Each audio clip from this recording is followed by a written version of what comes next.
Test 1, 2, 3. Welcome back. It's the Bob and Tom Show. All sorts of stuff coming up today. Christy Lee at the news desk. There's Pat Godwin in the performance room. Hey, Chick. There's Josh Arnold. Chickster. Going through the overnights. There's Ace Cosby. Willie Griswold on assignment. I'm Chick McGee. And now here's Tom Griswold, I'm sure, from an amazing, exciting weekend watching NCAA basketball.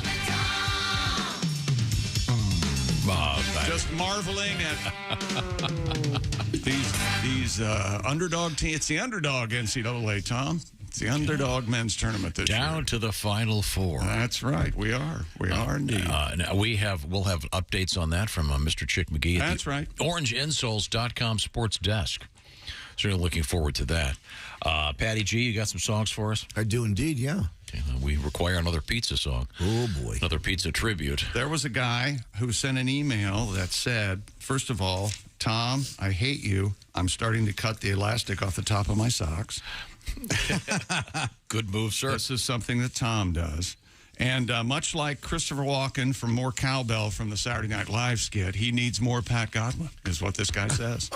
Well, we all need a little more Pat Godwin. That's what he's saying. A little more Patty G in my life. You know, Chick, I don't know what you were up to this weekend, but it certainly involved the sun. Yeah, it was. I was outside yesterday. You look a toasty brown. It looks great. Hanging out with the kids, the dogs. I've got, what is it? I've got a dog, part goat, part dolphin, I think, is what she is. That's a cool animal. She, what you had a mud shark. Remember that? That's what she is. She likes the mud, man. Woo! Yeah, so we were out trying to keep her out of the mud, throwing the ball. All right. This, that, and the other. Yeah. Good doggies. Yeah. Now, Pat, before we get to any of your songs here, I have a letter actually directed to Ace. As you know, Ace has pledged to eat nothing but pizza. Yes, and that's right, America. We're almost... One more week. We're almost through. Friday. Almost. Yeah. Just a few more days. Yep. It'll be over. Yeah, just like the Bataan Death March. We're almost there. He's kept track of all his pizzas. We'll do a review at the end. But what's significant is I gave you an allowance. And Daniel writes, I need to know, since Tom's paying for all the pizzas, Ace, have you ever used a coupon on any of them? Not yet. I've got some here. Oh, okay. Oh, yeah. Ready to be used. Sure Ace has some coupons over there. Okay, very good. Very good. Do you have any money left? Or are you running out? Or I'm waiting for the next installment. Oh. 5 more days. Another installment. You're aware of all this, right? Yeah. I am blissfully ignorant right now. Did you bring your romance novel so we could read? I did. Oh. I pointed out to Josh something that we should talk about later. Okay. Well, we'll do just that. What Christy is referencing. Ace, we were discussing what his place would be like if one were to go over to the Ace Cosby abode. Mm-hmm. And you keep a romance novel on your bedside table. Nightstand. Which you have never cracked open. And it's there, once again, for what purpose? Well, it's a conversation starter. Yeah. Yeah, that's what right. you want to do in the bedroom. More talk. Because the conversation will go like this. Hey, I see this book on your nightstand. It's called Savage Spirit. Yeah, I've never read that. Okay, all right. That's quite the conversation. Now, is there a picture of Fabio on the cover? Fabio-esque. Yeah, it's one of those classic Fabio's Harlequin covers. Kind of outgrown the cover thing. Oh, is he too old? Yeah, he's a little bit old. Okay. Is there a lady on the cover as well? Yes. They're in they look like to be in a steamy embrace. Melissa McCarthy. She's adorable. I know. I'm sure they have romance novels for people of all sizes these days. I don't know if they mark them somehow so you know. People of all sizes. Mark them somehow. Wow. I'm just saying. Is there like Flavio? Right, yeah, Flavio, for you fatties out there. I mean, if you have to have sex, first of all, shut the doors. Nobody wants to see that. And make sure you're on the ground floor. Yeah, turn the lights on. Lord. No waterbeds, ladies. Boy, this is supposed to be serious here. And we're off. think it's a fair question. Romance for everybody? It's Sure. There's someone for everyone. Does romance exist with all weights? Is that what you're trying to No, I'm just saying perhaps someone of a certain size would like to read about themselves. There were a couple Hallmark Christmas movies this year that were plus-sized stars. Merry Christmas, Fatso. I thought that title was a tad brag. Yeah, that was the working title, and then HR stepped in. Yeah. And Hey, Santa's fat too, okay? Yeah. Yeah, that was. that's a good subtitle. Santa's fat too. I like that. Santa's jolly. It's interesting that everyone hates fat people. I'm looking right at you, Tom, but Santa Claus is jolly. The warmest personality out there. People of certain size, no problem. Right. Right. Tell us a little bit about the world of sports, Chick. What happened? Well, first of all, before we get started, you kind of look like, is there a Flavor Flav guy? I want to say it's him that wears his hat tilted. Oh, sorry. Well, first of all, I have a big cut on my head. Uh-oh, what'd you do? Who stuck up behind you? I don't know. As you know, I have a new house. Well, and I haven't moved in yet. right. But I was moving some stuff over there. In the dark. No, it wasn't. No, I am not going to make any excuses. It was daylight. Oh. When I walked into a lamp hanging from a wall. Hanging Well, from a lamp wall. doesn't hang from a wall. Attached to a wall. What do you call those? Like a sconce? A sconce thing, yeah. That's amazing. Well, I didn't know Hey, it was it's a new there. I place, haven't moved in yet. I turned the corner, boom. I didn't know it was there. So I've got a big red thing on my head. Well, let me Didn't you? see. Let's The old see. Gorbachev. Yeah. Well, I did it on Friday, so well, it's that kinda doesn't gone make away. any sense that your hat's all at a rakish angle. I'm not doing it on. More of it looks more like a Montgomery Burns-ish liver spot. Sorry. In any event, I'll adjust my hat momentarily. Does this mean you're getting closer to moving in? In theory, yes. Okay, already taking stuff over. That's a good sign. Are the be floors exciting. down? Are the floors down? That's a biggie. Most of them. You know what you should take over there first? Your kids and girlfriend. And then worry about the other stuff. It's perfectly legit. It's a brand new place. I round the corner. I'm not paying attention as usual, and I smashed my head into a lamp that's hanging off the wall. How the hell did that thing get there? Were you alone? Of course I was alone. I can only imagine the expletives. Yeah. Oh, I was so pissed. Actually, there was one of the carpenters heard me sort of the poetry of cursing. You know, that April's the cruelest mother. You know, this was your fault, right? That Of you course, ran into I the lamp? acknowledge that. Yeah, but who put that there was the first thing out of your mouth. Yeah, that's the first thing you do is you blame someone. Then you realize, oh, that thing's hanging right there. How did I not see it? They've just been putting up some of the lighting. That's all. Well, good. It's nice, Progress. Nice metal lamp. I mean, I could have hit it. I mean, it's lucky it didn't start bleeding. Because as you know, Chick, a head wound, nothing bleeds like a head wound. Nothing bleeds like a head. Ask a wrestler. Yeah. Now, a big week last week on the Bob and Tom Show. I hope you were here. If you weren't, if you were one of the many on spring break, big news last week. Christy Lee is engaged. Got a lot of congratulatory best wishes emails. Thank you very much. And the date is a secret. Location is a secret. Mm-hmm. And We'll get it out of her. For all we know, it's already happened. Could be. Yeah. Did buy bands over the weekend. Got that far. You did. Who'd you hire? Oh, yeah, Wedding you're gonna have bands, a the band? Yeah. rings. I thought you hired us. I thought you said you got a band over there. Right, a wedding See the band. Who's going to be there? Sunshine Yeah, a nice wedding band. No, we're not having a big wedding. No. Okay, all right. We're going to talk you into it. And Party. we do have a song from Pat in honor of that. Well, can we get to that pretty soon? Yeah. Okay, good. And we have interesting stuff going on in the world of sports. Final Four set, 6 o'clock Eastern next Saturday at San Diego State and Florida Atlantic. That's right. Who would have thought the Aztecs and the Owls going at it in your first game of the Final Four, then second game, UConn, the Huskies, and the Hurricanes, University of Miami at about 8:45 Eastern. So there you go. Controversial call yesterday to end the San Diego State Creighton. The Barrels lose yesterday, Tom. I'm sorry. At the last second. Saw that. But that was, as Jay Billis, who I respect greatly as far as college basketball, well, any form of basketball, he said, hey, remember, if the referee calls it, it's a foul. Okay? So a lot of conversation on the internet whether he was fouled or not. He certainly wasn't fouled on the upper body, but he was grabbed quite aggressively on the lower part of his body. But if the referee calls a foul and it says it's a foul, it's a foul. So sorry about that, Creighton, but San Diego. You hate to see a major game end like with a foul. Cool, interesting news from the world of immigration. Typically a controversial topic. I have a very unusual theory about it. Okay. Which we'll be touching on a little bit later on. Body odor in the news. This should interest you. Why? Why? Why would you say that? Because I wanted to see who would react. I don't think anybody here Christy has got problem defensive. with body odor. Body odor doesn't necessarily mean a foul odor. All right. Your body has. Don't you sometimes like to I don't know about snuggle up with your man after he's maybe been shooting hoops for an hour and has that stanky? No. Oh, okay. All those pheromones. No. How about you, Pat?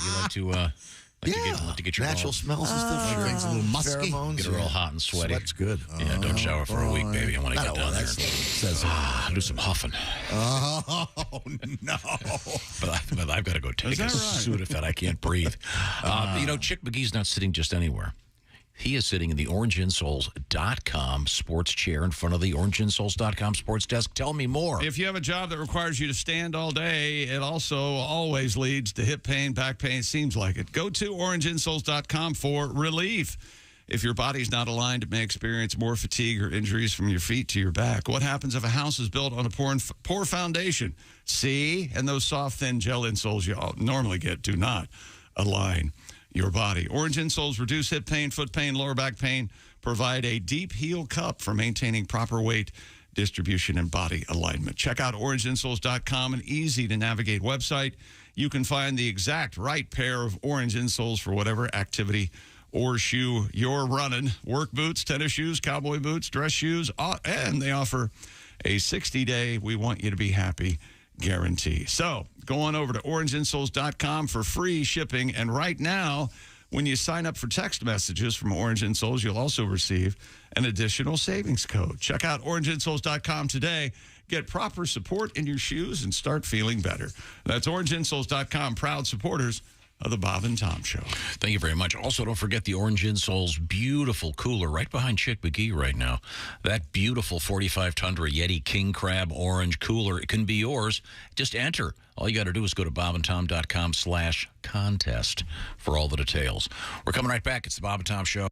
Bob and Tom, 24/7. Morning on a Monday. I'm Mark Allison. Thanks for tuning in to the Bob and Tom Show. So glad you joined us. And again, I hope you had a great weekend as we get set for a great week of comedy and fun here on the Bob and Tom Show. Remember, Thursday, the show is going to be on the road live at the Hard Rock Casino, Cincinnati, Ohio, the location. Opening day of Major League Baseball. The Cincinnati Reds going to be hosting the Pittsburgh Pirates later in the afternoon. I think a 4:05 first pitch. And, of course, the parade beginning at noon in Cincinnati. But the Bob and Tom Show will kick things off at the Hard Rock Casino Thursday morning live, 6 to 10. Duke Tomato and the Power Trio will be there. The Mouth to Horn Band, of course, the horn section from Duke Tomato. Mouth to horn, horn to mouth. I'm going to have to think about that one. But at any rate, we hope you can join us for some Major League Baseball opening day festivities. We're going to have some special guests as well. We hope you can join us. 18 and older. It is a casino after all. So, but that's nice. If you're 18, you can come join us and have some fun. Of course, you can't sit at the bar or have a drink unless you're 21 years old. But there will be, the bar's open if you want to come and have a mimosa and join us. We look forward to having you on Thursday at the Hard Rock Casino. It is free. Just come on by. And you are listening on a Monday to Bob and Tom 24/7. Good morning. I'm Mark Allison with a look at things you may have missed. I sure hope this wasn't the week you planned that great European vacation you've been saving up for you and your family. In addition to the strikes in France and garbage piling up on the streets as they protest the age of retirement, moving from 62 to 64. That's where they're protesting in Paris, France, really all over France. In Germany, trains, planes, and public transit systems stood still across much of Germany today as labor unions called a major one-day strike over salaries in an effort to win inflation-busting raises for their members. The 24-hour walkout also affected cargo transport by rail and ship as workers at the country's ports and waterways joined the strike. Many commuters opted to drive. That caused many delays on the roads. Those who could worked from home. Unions seeking a pay increase of at least 10.5% and have dismissed offers from employers of a 5% two-stage plus one-off payments. Labor strikes are a regular occurrence in Germany and normally end in a compromise deal between the unions and their employers. Closer to home, some parts of Twitter's source code, the fundamental computer code on which the social network runs, leaked online. The social media company immediately filed legal paperwork to get it taken offline. Twitter asked the platform GitHub to take down the code where it was posted. GitHub said, "Yes, sir, Mr. Musk." Twitter also asked the court to identify the alleged infringer or infringers who posted Twitter's source code on systems operated by GitHub without Twitter's authorization. I'm sure we'll be hearing more about that. And that's a look at things you may have missed on a Monday. More of the Bob and Tom Show coming up.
Ladies and gentlemen, Bob and Tom. Rap artist Afro Man being sued by law enforcement officers who accuse him of using police raid footage for a music video. They say the rapper took footage of their faces during the August 2022 raid on his Ohio home. Well, you can't use somebody's likeness without their permission like that. Yeah, but they're invading his space. And Yeah, with good reason. I'm sure they had a warrant. They had but a they didn't warrant. find anything. So Doesn't matter. Well, Afro Man, of course, famous for the song. I was gonna clean my room until I got high. I mean, this song is probable cause. Bob and Tom in the morning and highlights all day long. The Bob and Tom Show, weekday mornings at 6 a.m. Eastern on Bob and Tom 24/7.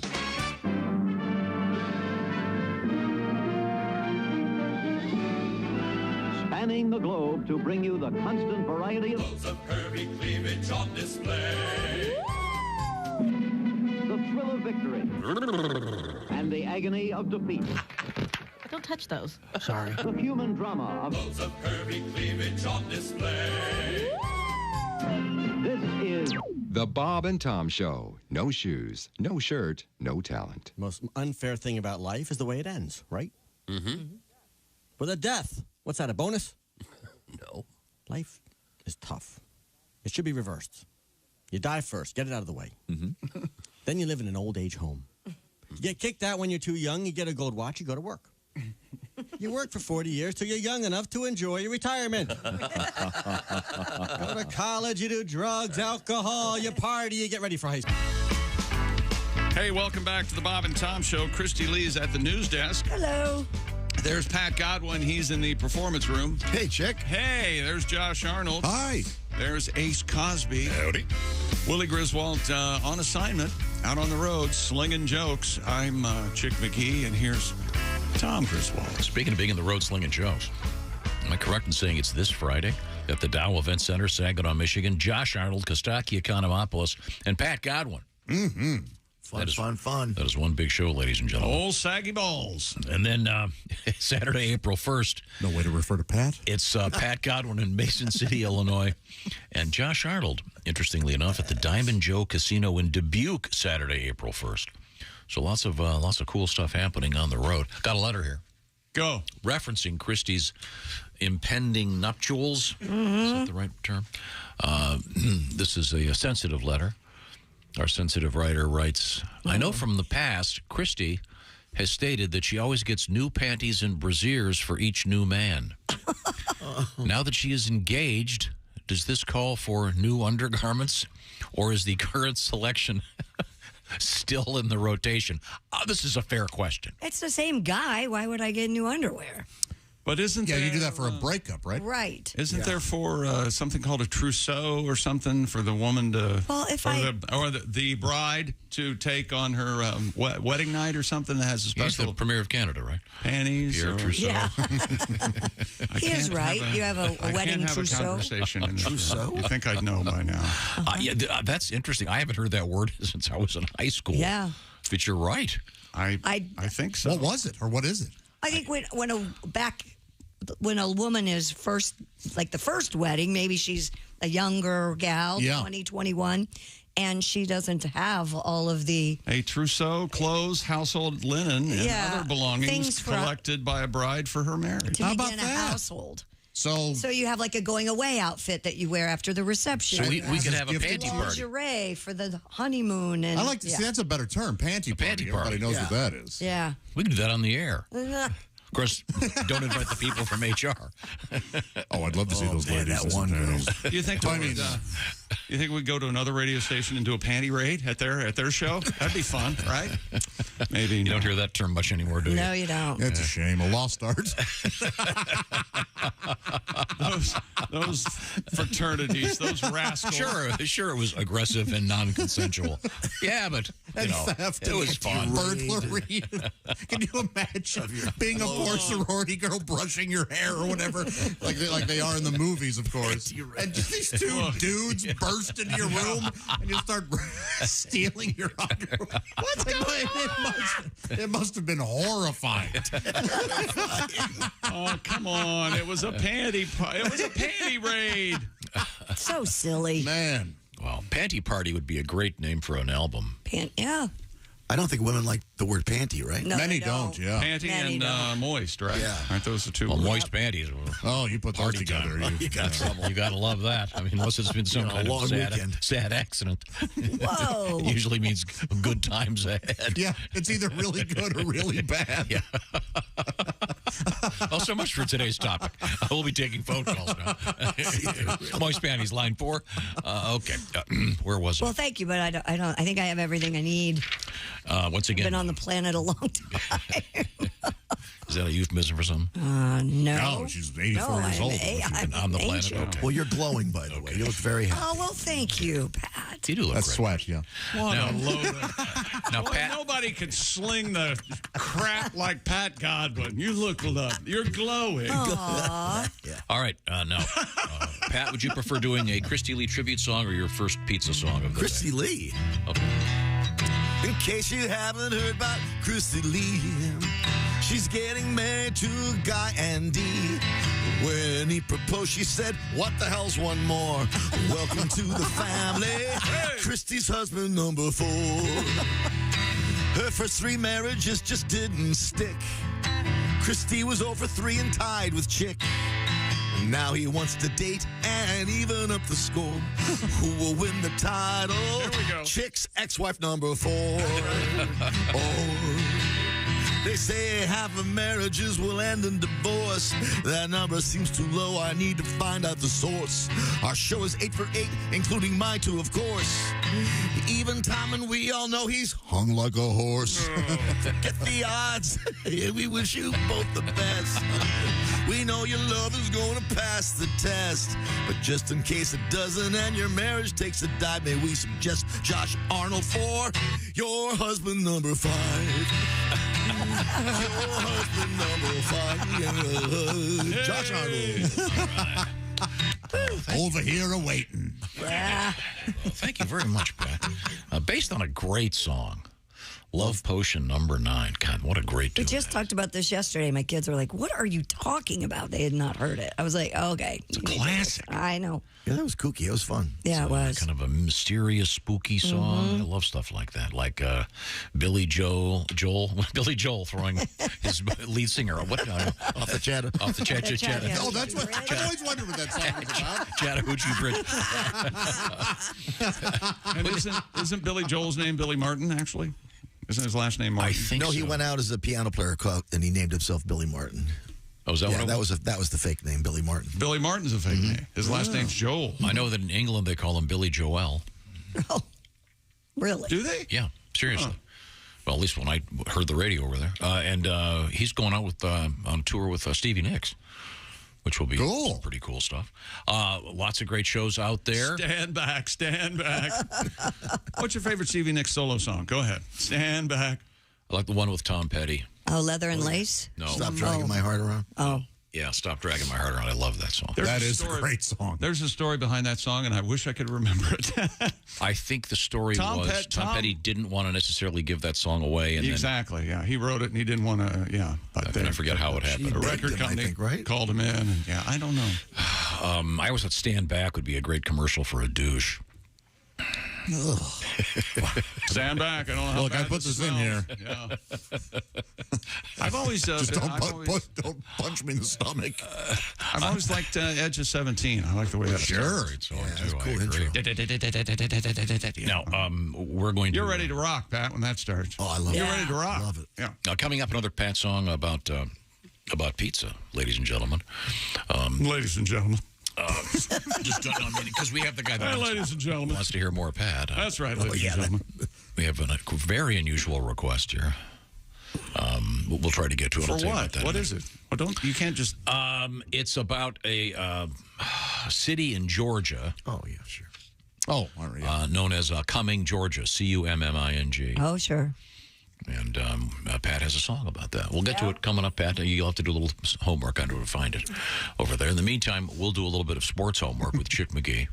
Jordan Miller scored 27 points, made a series of big-time foul shots down the stretch. The Hurricanes from Miami rallied 88-81 victory over Texas for a spot in the Final Four. Miller finished 7 of 7 from the field, 13 of 13 from the charity stripe, while Isaiah Wong...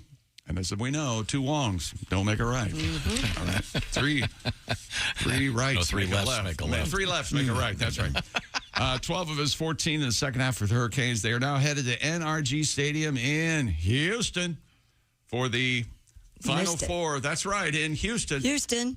I said Houston. Sorry, You're not even with us at all, are you? This is a little break for me. Houston. Instead of hitting it, he turned his own mic off. Hello there. That's he thinks that is. There it is. Chick, you did everything right. I did. I tried. You did. I tried. Professional, interesting. And you know what? The fun part is if I'm sitting over here just for a second, I look away. I lose his eye contact. Well, Chick's over there shopping for shoes. God only knows. I can't keep his. Can we get rid of his computer? Because, that's the thing. I was reading some mail over here. Well, let's hear it. I'll be damned if I go forward. What do you got? So I can check out. Well, I can't read this till Willie gets here. Oh. He'll be here in about an hour. How'd that happen? Did you push that button? No, I'm not touching anything. I love that when that happens. Will you stop it? Come on. Stop. It's played. Hello there. Hello there. Oh, okay. And Darian Trammell converted a go-ahead free throw after he was fouled on a floater with 1.2 seconds left. San Diego State, their first Final Four, grinding out a 57-56 victory over Creighton in the South Region final. Yes, boy, fouled on a floater is a boy. It's a gross phrase. Yeah, yikes. And remember what they say in basketball: if the ref calls it, it's a foul. So no use trying to. They didn't touch him. That's a bunch of crap. Well, sorry, kids, it's a foul. And if you look at his body, instead of the hand at the ball, you'll see that he's grabbing him vigorously to try to stop his forward momentum. Do you like a vigorous grab every now and then? Sure. Depends on who's who doesn't. Yeah. The words of Marlon Brando and Last Tango in Paris. Hey, that's no subway strap. Well, at least you're on to a new quote from that movie. Butter. Yeah, use salted butter. I had no idea. I do a blender. Give me a shove, will you? Give me a shove. Give me a shove. 6 o'clock Eastern next Saturday, your Final Four. San Diego State, a 5th seed, versus Florida Atlantic, a 6th seed. San Diego State, the favorites at 2 points. And then at 8:45 Eastern next Saturday night from Houston, the 4th seeded UConn Huskies and the 5th seeded Miami Hurricanes, and Miami getting a 6-point spread. I have kind of a history thing we could throw in here. Okay. Did you have the intro? Now, first of all, I feel like I'm in a pinball machine. Let me illustrate when I get lost. Those are fun. Oh, my getting lost was about a second. His Sure. getting lost is, well, let's see here. Where is the history? Let me look here. Hang on a second. Okay. What is wrong with him? Oh, wait a minute. All right. Oh, here we go. On this date in 1939, yes, NCAA, they crowned their first champion.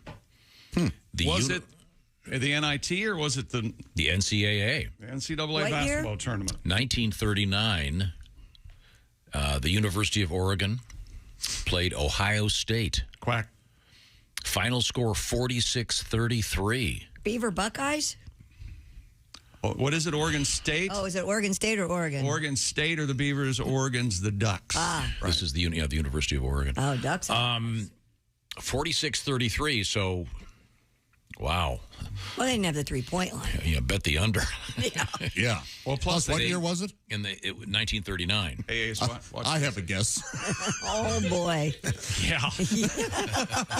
Meanwhile, in the Rucker tournament, it was 119-118 at halftime. They did not call it March Madness then. Okay, I'm sorry. The Rucker mention is hilarious. It is hilarious. Okay. Yes. And he has no idea what it is. But anyway,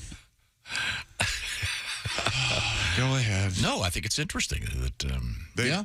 And the NIT They didn't have used the to be the bottom bigger off tournament. They didn't have the bottom off the basket either. They had to get up after every bucket and get the ball. Oh, there were still the old peach crates. Back in 39. I got her. She's believing me. I got it. What? Yeah. Oh, absolutely. The old beach baskets? Oh. I'm trying to see if they have pictures of the teams. I have a little theory. Stop. Well, in any event. And then, wasn't March Madness, wasn't that actually started by a high school sports writer? Yeah, I had that story. We didn't get to it on, I forget what day it was last week. But yeah, he came up with the term there, the madness of March. You know how he wrote a press release, I think, for the school or something. He put the madness of March in and now if his you, prose. And if you say madness and you're anywhere near March, you get sued. No, you don't. And I've heard less and less people using the big dance. I kind of like the big dance. I do too. But are you ready to dance? Yeah. I used to hear that a lot. Yeah. you don't did. use the big dance anymore. Okay. I'm sorry to hear that, too. I thought that was fun. In any event, I thought that was kind of a fun note. That this is a historic day. Mm-hmm. It is. We'll move on now. What's coming up in sports? We've got world records, of course. A bunch of stuff. Or I like to call it, in my brain, the sports that Tom wants. Because scores and the results. And, tell me this. And they're not opinions sports related at all. He hates them. Yeah. Speaking of Oregon, there is a great story. Please don't give it away. I'm not going to. I'm just saying it's coming out of Eugene. It is a great story. It's okay. Oh, no, it's better than okay. Don't build it up too much. Josh, you'll enjoy it. Okay. It takes a creative imagination to embrace a story like this. Okay. I want everyone to remember that. This is the Oregon story, okay? And that's what he's saying about it. And do you agree with Tom? Will I enjoy it? Yeah, you'll probably enjoy it. Now, will you agree with me that I want to order one of these shirts? I don't know. What it celebrates is kind of we'll see. Macabre. Okay, coming up, we have that and more. Okay, well, let me tell you about the Raycon earbuds, Tom. Here we go. Raycon premium audio at the perfect price point. What a concept. You can build great habits without breaking the bank with your Raycon earbuds. They're good for a ride on the train to get to work, or maybe during your workout, or maybe to put them in to drown out your coworkers. If you're looking for a pair of everyday earbuds with low latency gaming headphones, or a speaker with a battery that will last all night at your next party, Raycon has you covered. Raycon started about half the price of other premium audio brands. If you know you'll love your Raycons as much as we do, Raycon wants to make sure you feel great about your purchase, of course, which, by the way, every purchase has an easy-peasy free return guarantee. And I haven't even talked about the 3 customizable sound profiles, earbud tap functions, noise isolation, awareness modes. If you're ready to buy something small with a big impact on your life, go to buyraycon.com/Tom today to get 15% off your Raycon order. That's buyraycon.com/Tom. Score 15% off your Raycon purchase. That's buyraycon.com/Tom. Thank you very much, Chick McGee. Coming up Thursday morning, we'll be at the Hard Rock in Cincinnati with the likes of Donnie Baker, Drew Hastings, Haywood Banks, Duke Tomato, and all of us. Should be a great time. You can be there live. No admission fee, of course. We'll be giving you some details on that coming up. And all that and more. And we'll try to get Chick's attitude improved when we come back. That's not the way to do it. Whoa. This is the Bob and Tom Show. Text us at 888-262-8661. More Bob and Tom next. State law.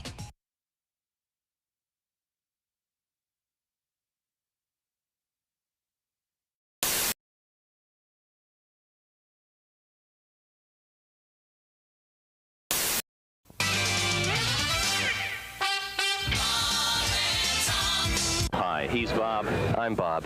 And he's Tom. And I'm Tom. What is it, Tom? San Francisco's gay Jewish congregation, Shah Ar Zahav, has dedicated its new synagogue. This is true, with 2 members engaging in the ceremonial blowing of the ram's horn. KIZZFM. Kiz. Lucky that doesn't start with a J. Stop it! Dr. Ruth, can I get pregnant when a man undresses me with his eyes? Only if he's cockeyed. Golly, Earl, that might be a pretty good idea. I killed my wife when I'd wanted to. I'd be out of jail by now. Dr. Ruth, when I'm dancing, what part of my body should not move? Your bowels. I got some DAP butt crack filler putty back here. We'll just fill that crack right in there, Bob. Comedian Tim Allen. Oh, God. Using laxatives and a rectal scope, doctors were able to collect evidence over a period of 4 days. I must have one. Rectal scope is a mouthwash. Your color's back to your face? Oh, I was gray this morning. So is yours, Tony. Tony, you're... I'm sorry. Thank you. I've got to go. You're gaining weight. My wife, when the first time she was pregnant, all I saw of her for 9 months was her ass hanging out of a refrigerator. And if you believe that, I can't say that. Bishop Emeritus Frederick W. Freaking, who headed the Roman Catholic Diocese. That's his name. He was 85. Did they have to pull the freaking plug? Hey, boys, this is the Pope. It's the Pope. I got to go to the freaking funeral.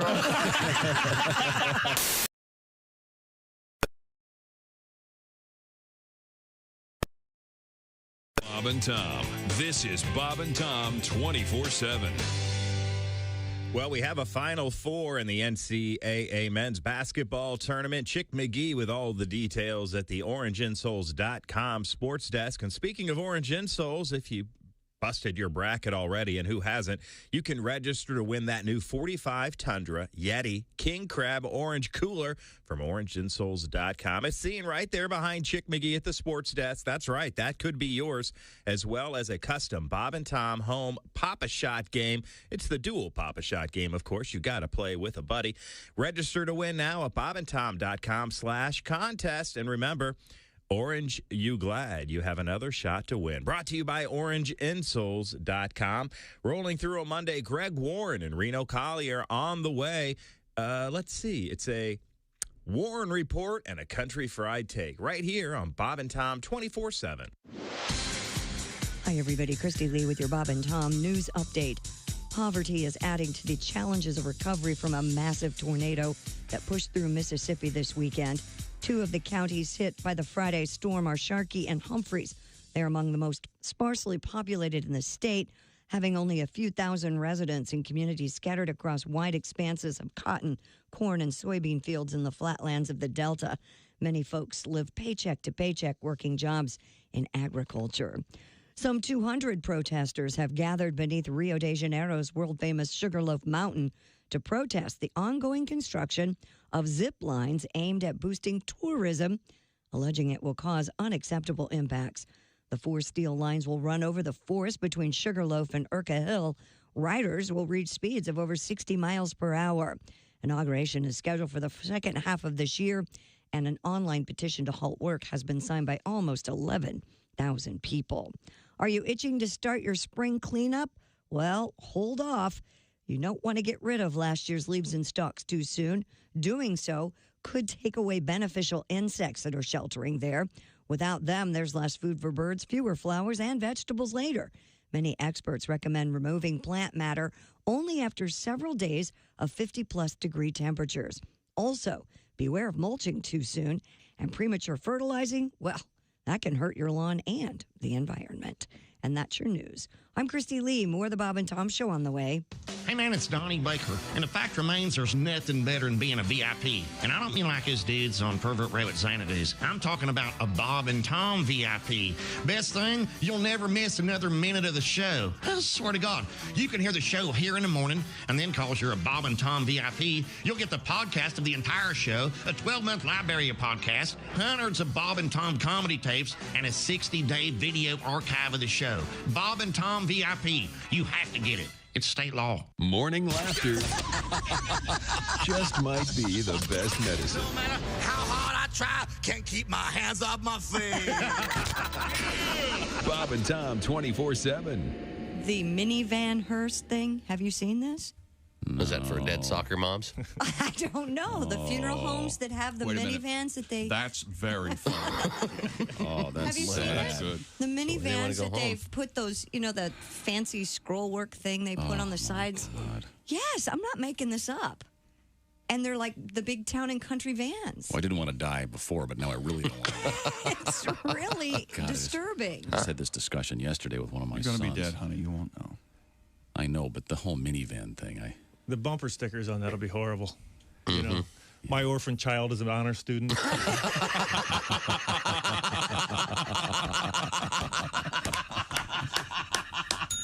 Beautifully done.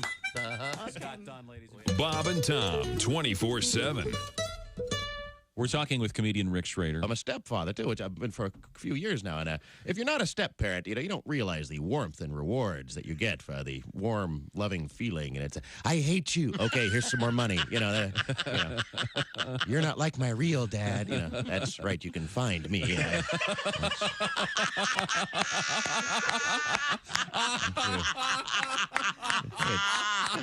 Track down your real deadbeat dad and have him pay for these Barbie accessories. Hi, this is Augie Smith. You're listening to Bob and Tom 24/7.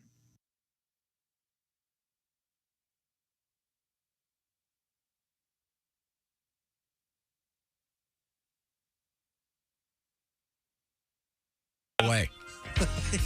Welcome back to the Bob and Tom Show, where blatant hostility comes, lives, and flourishes. There's Christy Lee at the news desk. There's Turn your Pat mic on Gottlieb. there. Courtesy goes to die. He's talking away. Yeah. We shouldn't have said anything. No. We could have gone all morning. Yeah, that's right, Tom. Chick, what else is going on? So let me get this straight. You might have hit a new high watermark in ineptitude. You're talking, and you didn't hear your voice in your headphones. You just heard your voice in your head. My hearing is so bad I don't hear anything. There's Josh Arnold. Hello there. There's Ace Cosby. Hey. I'm told Willie Griswold to be along here in a minute. I'm Chick McGee, and here's Tom Griswold. This involves Ace. We have a letter. Okay. And it's my understanding Ace brought in his romance novel. Is that correct? I did. And this Ace last week mentioned that can you hold that up? It's thick. It's girthy. Savage Spirit. Oh, so he doesn't have, the man doesn't have his shirt on. That's a crazy title. So it's one of these. Yeah, look at that. But Ace pointed out an interesting aspect of the story from the cover. So possibly, until you talk to me off the air, I don't think we should refer to the book anymore. That's just my opinion. I agree. We may have to wait a second. We might have to answer. So let's just. Is there a problem? Let's just, didn't you say you got a letter from Ace's cat? So this is never mind. I had no idea what's happening here. I thought Ace was keeping a romance novel on his stand. Oh, yeah, he's got that. He But does. what's the That's cat? plenty what's of the information. That's plenty. Let's see now. More than plenty. Hello to show that was stupid before stupid was cool. Thank you. Thank you. Ace mentioned that he considered stuffing a cat that he had had for 22 years. Oh, that's right. When Chick asked for the name, Ace responded, Sin. That means it was Sin Kitty? Is that right? Is that what you were going for? A Vegas It was reference? just, No. No, it was just sin. She was mischievous. Cinnamon? Oh. Was it S-I-N or C-I-N? S-I-N. Oh. What's C-I-N? Is that even a word? I don't know. I just Pat suggested maybe it was short for cinnamon. Tabby, maybe cinnamon or something. Yeah. That's a question from Mark in Saginaw, Michigan, and I'm sure Mark will be joining you guys. It'll be Pat Godwin, Kostaki Economopoulos, and Josh Arnold in Saginaw this Friday night. Yes, I hope you do join us, Mark. We're all going to be there Thursday morning, not in Saginaw, but in Cincinnati, Ohio, for the opening of the baseball season. Special guests include Haywood Banks, Drew Hastings, Duke Tomato, and the Power Trio. Donnie Baker, my understanding, will be there in person. All right. This is assuming that, well, never mind. We'll find out more later. Also got this letter. Ace's book on his nightstand isn't such a bad idea. Oh, is this from a woman or a man? This is from a guy named John. Okay. He goes, I used to keep a copy of the movie Titanic for the same reason. I hope he has better luck than I did. See, that's... boy, because what I would do is, like, I read all of the I read all 3 50 Shades of Grey books, and I would go see Magic Mike, and like I would these things that women like. Yes, because then I could actually talk about them and stuff. I didn't know I could just buy it and have it sitting there. I wasted so much time. But I think, as Chick pointed out, if he's already got them in the bedroom, I don't think you need the romance novel to close the deal. That's a good point. It's not for closing the deal. It's for, he's so sensitive. It adds a little something. See, Ace is selling them a bill of goods. Yes. What he's he reads bad literature. He wastes his time reading crap. And then the disappointment when they find out how he really is far more effective than... Tonight's the season finale of The Bachelor. Oh, criminy. God. Admit that you just like that, though. You're not doing it for... I like romance. Oh, well, good. Good for you. I do, too. Last week on the yes, sweet dates, yeah, he said he was going to abstain from sex. Oh. But he didn't. But he didn't. That's always a good move, too. Tell her you're not interested. See if she doesn't come, Megan. Well, it works 1% of the time. I don't know. I've never watched that show, but I have asked that my ashes never be placed near a television set. Why am I the one that's been married? Why am I the one that's been married 3 times? And these 2 clowns who are just look at we're smart. A receptacle. They're not looking for a relationship, and that's not true. They're out there conning all these women. And, never mind. Okay, I'm sorry. Let's move forward here. We can get back to sports. Chick McGee at the OrangeInsoles.com sports desk. What is wrong over there? I slipped. You are distracted. I mean, does everybody sit around with their finger on the button? Like, no. My mic is on until the commercial starts, and I'll turn it off. Why can't you do that when you're doing your sugar packet? Yeah, no joke. Hang on a second. Wait, what's in your hand? Sugar. Okay, sorry. Go ahead. Sorry. Go ahead. I'm listening. I'm riveted. What have you got? Women's NCAA tournament. The Elite 8 scores from yesterday. LSU and Kim Mulkey over beating Miami. What is it? No, wait a minute. Here we go. Yeah, Iowa 97, Louisville 93, LSU 54, Miami 42. And then the other 2 games today, number 1 seed South Carolina taking on number 2 seed Maryland, and number 1 seed Virginia Tech playing number 3 seed Ohio State. But South Carolina are still the beasts on the ladies' side. Now, that brings us to something that he will pay attention to because he came up with it. An Oregon baseball team is paying homage to a famous event in Oregon's history, the exploding of a dead sperm whale. This is the story that he was fascinated. You're going to love it. And great idea. Okay. KPTV reports the Eugene Emeralds introduced new uniforms that feature a swirling pattern, wavy accents, and the words "exploding whales" on the front. The uniforms are a nod to the 45-foot-long 8-ton whale that was detonated in Florence in November 1970 after it washed ashore on the coast. The team said starting in April, the Emeralds will become the Exploding Whales for 4 different games, twice in April, once in May, once in August. The Emeralds have worked with the city of Florence, the mayor, city council, and other business leaders in Florence to carefully create this alternate identity. So wait a minute, they're going to only use these 4 times? Yeah. They spent all this money? Yeah. This is like the when they wear the throwback Waste. uniforms on other teams. Oh. It's a way to sell extra merch. But look at how cool these are, Christy. Look at this. Look at this thing. It says the Exploding Whales. It's fun. They've got Exploding Whales They're T-shirts. colorful. I'll give them that. It's fun. Exploding Whales is a better name than the Commanders. No. Or the Guardians. Okay. Well, I agree. I just thought it was fun. I love it when these minor league ball clubs do cool stuff. And if they're going to be the Exploding Whales, it should be the Exploding Whales all the time. Right? It's just a special event. What kind of whale was it? Sperm. Sperm whale. Maybe go with a better name, like the bursting sperm or the arcing, cascading. That may not. The arcing. Yeah. It was better than the Orlando Blackfish. I mean, that just wasn't popular. No, it wasn't. Okay, so sorry. More sports coming up, including. He just wanted to play. Yep, it's worth reading about the famous explosion of the whale. Yeah, if you want to ruin your day, go ahead. Look it up. Or as the crabs and seagulls called it, the greatest day. Food was manna from the sky.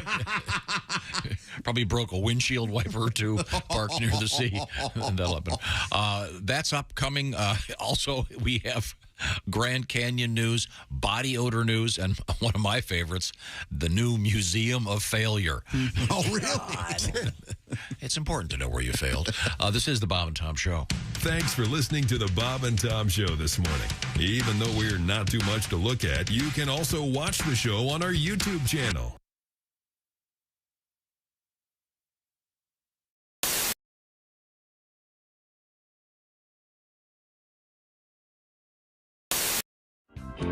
What do you want to hear? Well, I was thinking some music you want to hear? I was thinking since it's summertime. Yes. And everyone's watching baseball, playing baseball. Do you know your softball tribute? Yeah, I can try to get through it better than I did the other one. Church league softball. Let's pull the key up. Great idea. There you go. Church league softball fist fight. Getting washed in the blood on a Tuesday night. What would Jesus do? Lord, he wouldn't do that. Knock hell out of a preacher with the softball bat. Well, the swinging shepherds from the sheep of the Savior were tied with the Sourwood Church of Christ, an example of some highly unholy behavior in a game that had already been protested twice. Something unbiblical must have been said for them to be aiming heat at a minister's head. Clocking the clergy ain't the thing to do, but neither's the high hard one on a 0-2. Church league softball fist fight, a bloody laying on of hands neath the left field lights, knocking out 4 teeth, getting a busted lip, ain't exactly my idea of Christian fellowship. Church league softball fist fight, rolling around the pitcher's mound, it just don't look right for nice people from the church and the Sunday school class to trade the cup of brotherhood for a can of whoop ass. Thank you. Tim Wilson.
I'm Chick McGee with your Bob and Tom Sports Update. Jordan Miller scored 27 points and made a series of crucial foul shots down the stretch.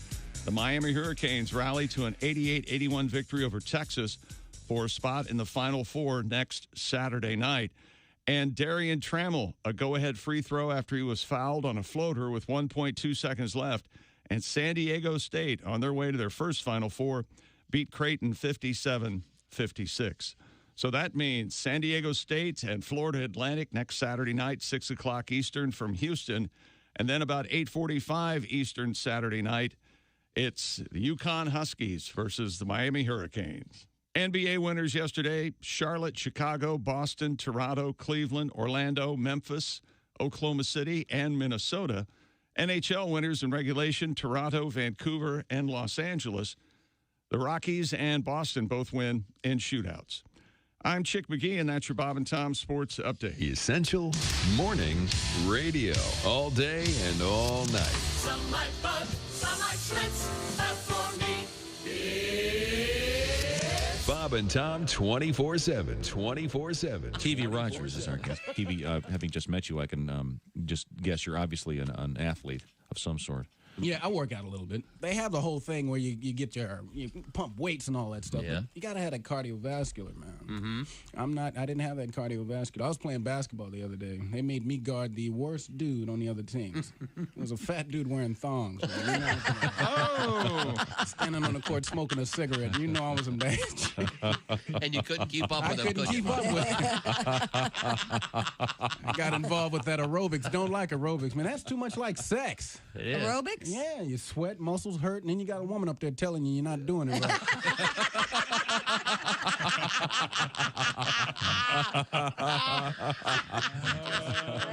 Hey, this is Larry the Cable Guy, and you're listening to Bob and Tom 24/7. Boy, better get up, get some exercise. I'll tell you what I sound like when I make love to a woman. Yeah. I'm actually pretty bad at it. I call it making like. When I make like to a woman, I sound like a very scared man who's crossing a very thin sheet of ice. And all he's trying to do is get to the side alive. Sounds something like this. Oh, my God. I'm so scared. I can do this? Oh, thank God that's over with. Oh, my God. I have to lay down. That's hot. Yeah, that's hot. Vegetarians always want to force feed you their food, of course. I mean, the garden burger. The garden burger, it tastes just like a hamburger. No, it doesn't. A garden burger is to hamburger what a post-op transvestite is to a woman. It looks something like it, but one whiff will tell you that's not tuna fish, it's cat food, and it's not fit for human consumption. Hey, wait a minute. It's an old Eskimo trick of how to catch a polar bear. Now, what you do is you go cut a hole in the ice. Right? And then you take little peas and you place them strategically 4 inches apart all the way around the hole. Right. And a polar bear will crawl up and he'll look at it in very much curiosity as what is going on there. Now, when he bends over to take a pee, you kick him in the ice hole. Essential Morning Radio. All day and all night. You might as well shoot me when the beer runs out. Bob and Tom 24/7. 24/7. Hey, welcome back to the Bob and Tom Show. At the news desk, it's Christy Lee. There's Howdy. Pat Godwin in the performance room. Hey, Chick. There's Josh Arnold at the sidekick chair. There's Ace Cosby, being all Ace Cosby. And as I live and breathe, there he is, the one, the only, the man. Willie Griswold is joining us. Hey, big man. There he is. Willie. I'm Chick McGee, and here's Tom Griswold. Thank you very much. Chick Extra McGee. special loss today, which we're all enjoying. Chick McGee sitting at the OrangeInsoles.com sports desk. And we've been dipping our toes into the world of sports. We'll continue to do that. Here's an email. Okay, what does it say? Dear folks, we were talking last week about a pet owner who had a rug made out of his old dog. That's right, yeah. That's wrong. Remember that? Yeah, ugh. A lovely tribute. Well, this is from, looks like a Shane, someone named Shane. I used to work at a company that prepares and makes various items out of animal hides. I've had people send in their dog hide, and one time they wanted us to make a winter hat out of their... No, how nice. Dog. And that's right. It had the face and all four legs and the tail. Yeah, you want to remember your pet Hide. and It's a conversation. be close to it. He adds this. It actually looked pretty good. No.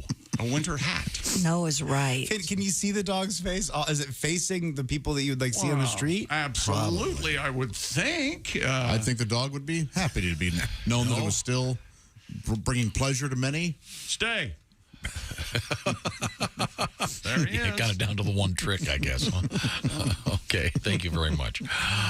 Now, what else is happening in sports? Oh, well, it's time. Stupid world record. An 80-year-old woman in Canada broke the Guinness World Record for the most whole blood donated female. Guinness World Record said 80-year-old Josephine Michalek of Alberta has donated a total of 203 units of blood throughout her life. She's dead. Breaking the previous record, shattering the previous record of 117. Michalek says she plans to keep donating for as long as she's alive. Well, that's nice. Oh, and you can have more, I guess. One less strap. One less strap. No, that's great. Why are you stealing my essence? And they describe it as whole blood. Yeah, isn't that interesting? It's supposed to what, skim? Yeah. From where? 2%. I prefer almond blood, said no one. I like oat blood. 10 pints of human blood in a human body. There you go. And she's donated 203?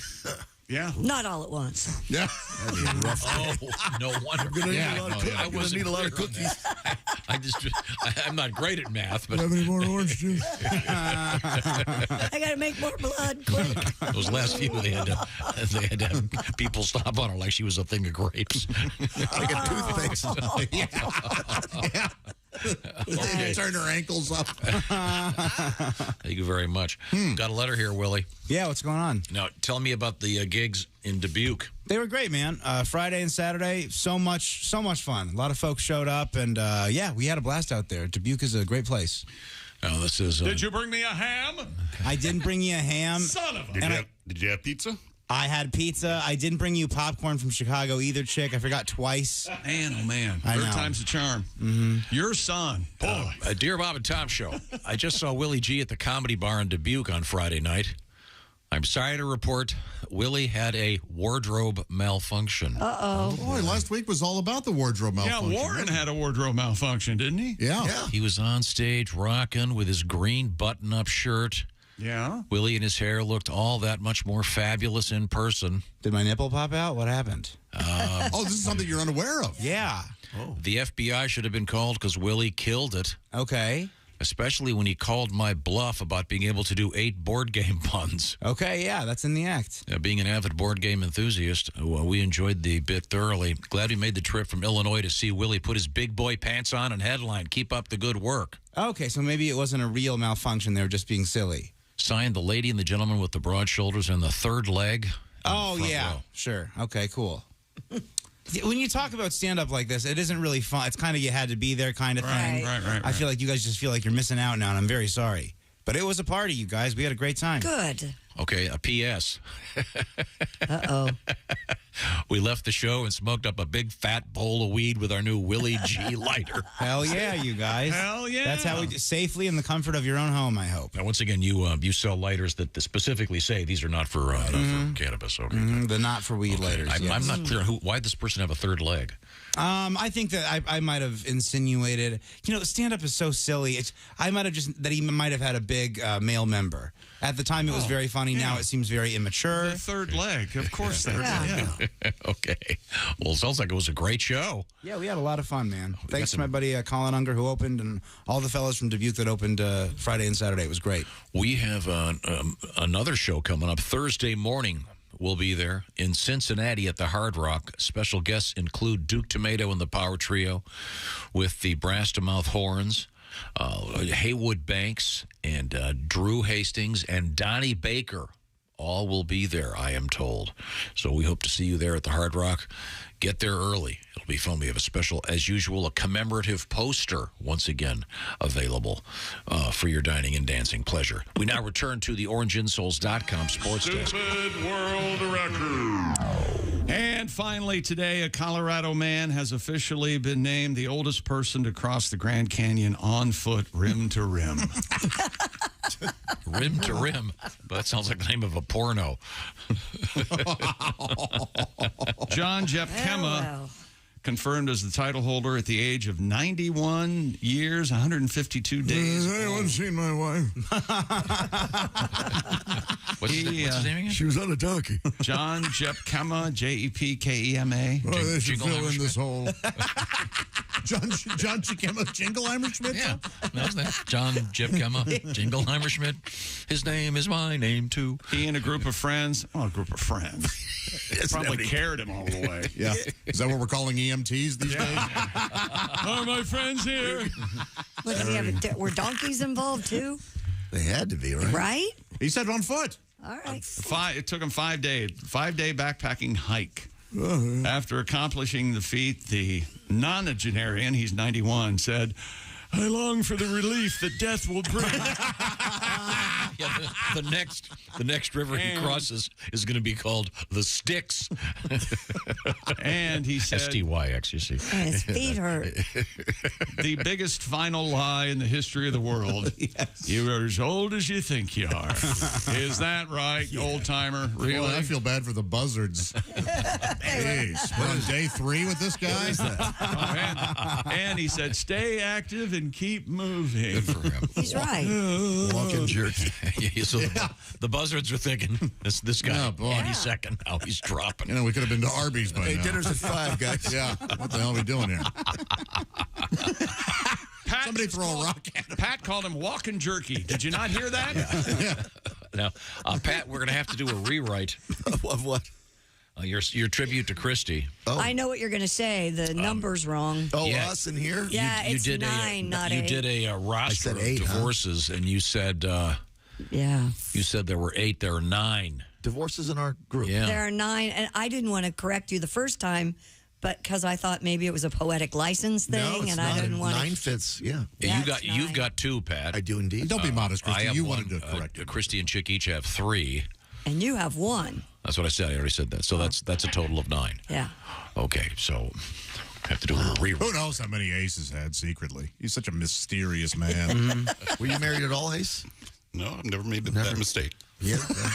Came very close. Couple times.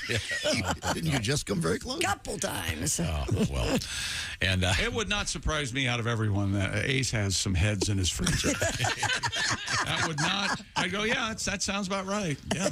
All right. Yeah. Just lost 90 pounds. Oh, yeah? How'd you lose 90 Oh, that pounds? was a joke. Oh. How'd you do that? That wasn't a setup? You lost 90 pounds. See, I know broke what up he with means. her, I is know all he's it talking is. about. Yes. His girlfriend. Yeah, he just broke up with her. That's Oh, that old. I see. that She's old. a That thin old. I lost 90 pounds. She fell off the back of the motor. Did she weigh 90 pounds with or without her head? Hang on. So you're dating a 12-year-old? Is that what I'm hearing? 90 pounds? Did you not see her? She was very skinny. I see. All right, let's move forward here. Pretty, very What's pretty. coming up in Former sports? Miss Indiana. Yep. Zero. Very- Zilch. Nada. Okay, that's Bupkis. that's the end of it. That's the end. Okay, well, I know 2 hours and a half is plenty. I was overtime last week. Okay, good luck to you. Okay, I have a Good luck to special everyone. treat for you. Okay, go ahead. Are you ready? Yeah. All right, I'll just pay close attention. Could you write it This something is a little bit of a Could curveball. you write something a little Focus. paler next time? Focus. That'd help me out. Focus. Here we go. Who's that sexy man with a deep voice? Chick McGee, here he is with his fart of the day. That was Chick McGee's fart of the day. You know what? I've never been happier. Beautiful thing. Wait, did you bring those port girls back in? I was there when they did it. I know what you say. I know what you tell us, but you have way too much time on your hands. Okay, you need to start doing something constructive. We're singing what? Yeah. We have children. We could be home with. They're singing. Yeah, they're making us sing that fart sexy of man the with day. the deep voice, Chick McGee. Here he is with his fart of the day. You have to send him back in because you have to bring him back in because we need them to sing "Who's That Man with the Deep Ass." I don't hear the T on the fart, girls. Do it again. Oh, you know he did. You know he did. Is this why you're so tired? Because you were directing that? No, I'm tired for other reasons. That was a side project. Right now, yeah, the punchline to this is that he got up and decided to take the dogs out on a quick run, As you do. quick walk, and he got them all set and opened the door, and it was raining. It was raining. So he was up at least a half hour before he decided to check the weather. Yeah. If he could go outside. the place I'm staying there, I have the windows closed. What are the shutter gizmos? Just talk to your phone. Yeah, and those can't be ringed. I'm not going to get up and look at my phone. You can just ask it. They'll tell you. Yeah, your phone will Just say say it's Siri, raining and 72 or whatever. Siri, what's the... Let alone maybe the patter on the roof. Again, my hearing is not... Oh, that's right. It was glorious out there, standing there in the pouring rain with a inside-out bag trying to pick up dog turds at 2:30 in the morning. Before they mushy. Yeah, they lose their control. Those neighbors must love you. You're standing in the pouring rain. I think I would have left it. It'd have been fertilizer by the time you got home. Someone left the dog poop in the rain. Right now, we're going to switch gears. Coming up, we have, is that a dead body over there? We have also... and I hope so, and I hope it's mine. We have Michelangelo in the news, of all things. And This makes me so angry. I want to. So you're a Michelangelo, not a Michelangelo? I tend to go with Michelangelo. Okay. You like to go with Michelangelo? I just want to give Michelangelo some equal time. The Irish. No, not necessarily. Oh, they're still fair game, huh? All right. Fat people, Irish. The Irish are actually. Italian Americans. Not a pejorative, not a pejorative at all. Right now, I want to talk about great food. How about that? We've got HelloFresh, and what are they doing? Well, they're digging into your taste buds and going, how about some great food? Willie, what's the latest you did over there? Check out the Italian chicken and pepper sandos with potato wedges and garlic sauce. HelloFresh sends you 11 ingredients, gang. Put those together in 6 simple steps. In just over a half hour, you have this delicious sandwich and fries that you made at home with help from HelloFresh. What are they doing now? How about the new Dietitian Win recipes? Each under 700 calories, made with less sodium, power up with protein smart options like the one-pot pork and black bean chili or the creamy Dijon dill chicken. What am I talking about? Well, HelloFresh does the shopping. They do the measuring. They send you the kit. You put it together and have great restaurant-quality food, sometimes in as few as 10 minutes. So check this out. With the cost of groceries going up and up, it's time to check out HelloFresh. It's going to be cheaper than groceries and 25% cheaper than takeout. Pre-portioned ingredients, more than 40 weekly recipes to choose from, all kinds of food. So if your taste buds are calling you going, we're tired of your cooking, hey, you can do something great for your taste buds. Sign up today for 60% off plus free shipping. The code is BTShow60. What you do is you go to HelloFresh.com/BTShow60. That code is BTShow60. You'll need it a couple of times at HelloFresh.com/BTShow60. Coming up, a really cool way to migrate to the United States, body odor in the news, and the Museum of Failure. And a song from Pat Godwin. This is the Bob and Tom Show. Hey, man, this is Donnie Baker, and this is Bob and Tom 24/7. I swear to God it is. That's like all day and most of the night.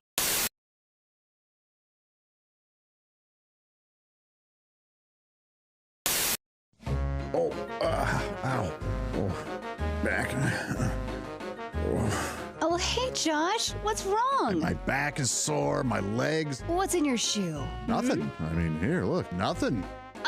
Joshua, you have to have proper support. Orange insoles. Orange insoles, you say? Yeah, look. Yeah, I see them. Look at this. They're great. Yeah. Orange insoles. I'll give them a shot. Great. See you later, buddy. Give it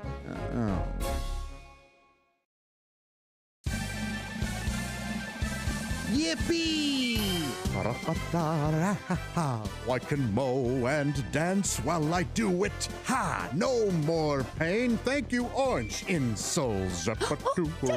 Josh, did you get orange insoles? Jessica, I sure did. Thanks to orange insoles, I feel great. Terrific. See you later. Orange insoles. Feel better, do more.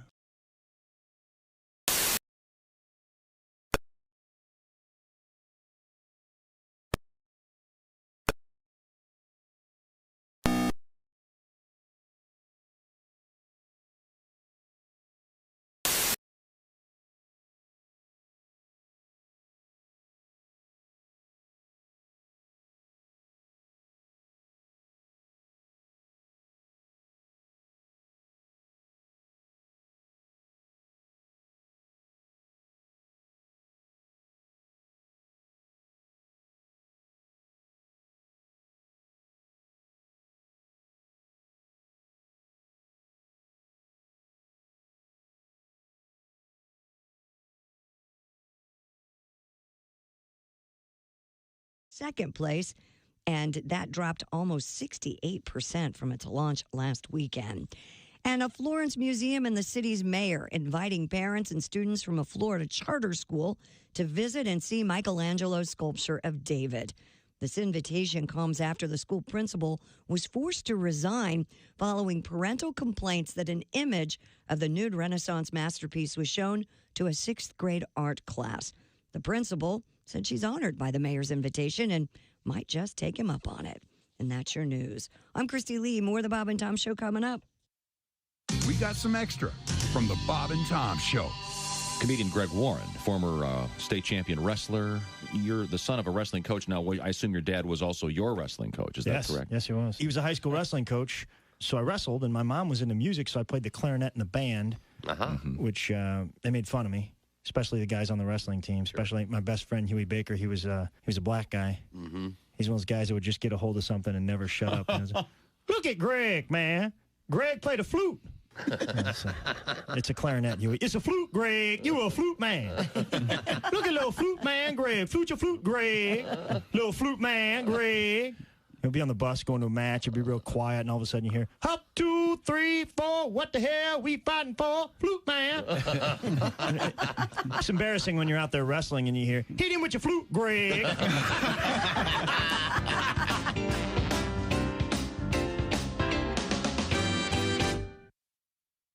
Essential Morning Radio. All day and all night.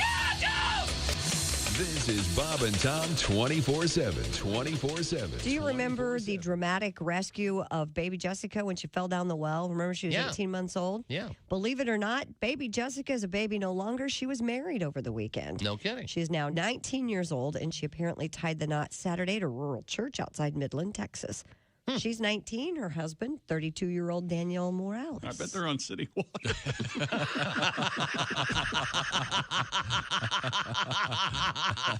Chick, I forgive you for everything you've ever done.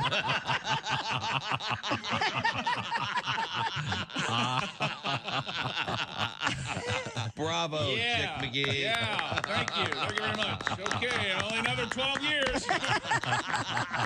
Till the next one. Thank you. Thank you very much. Baby Jessica. Hey, folks.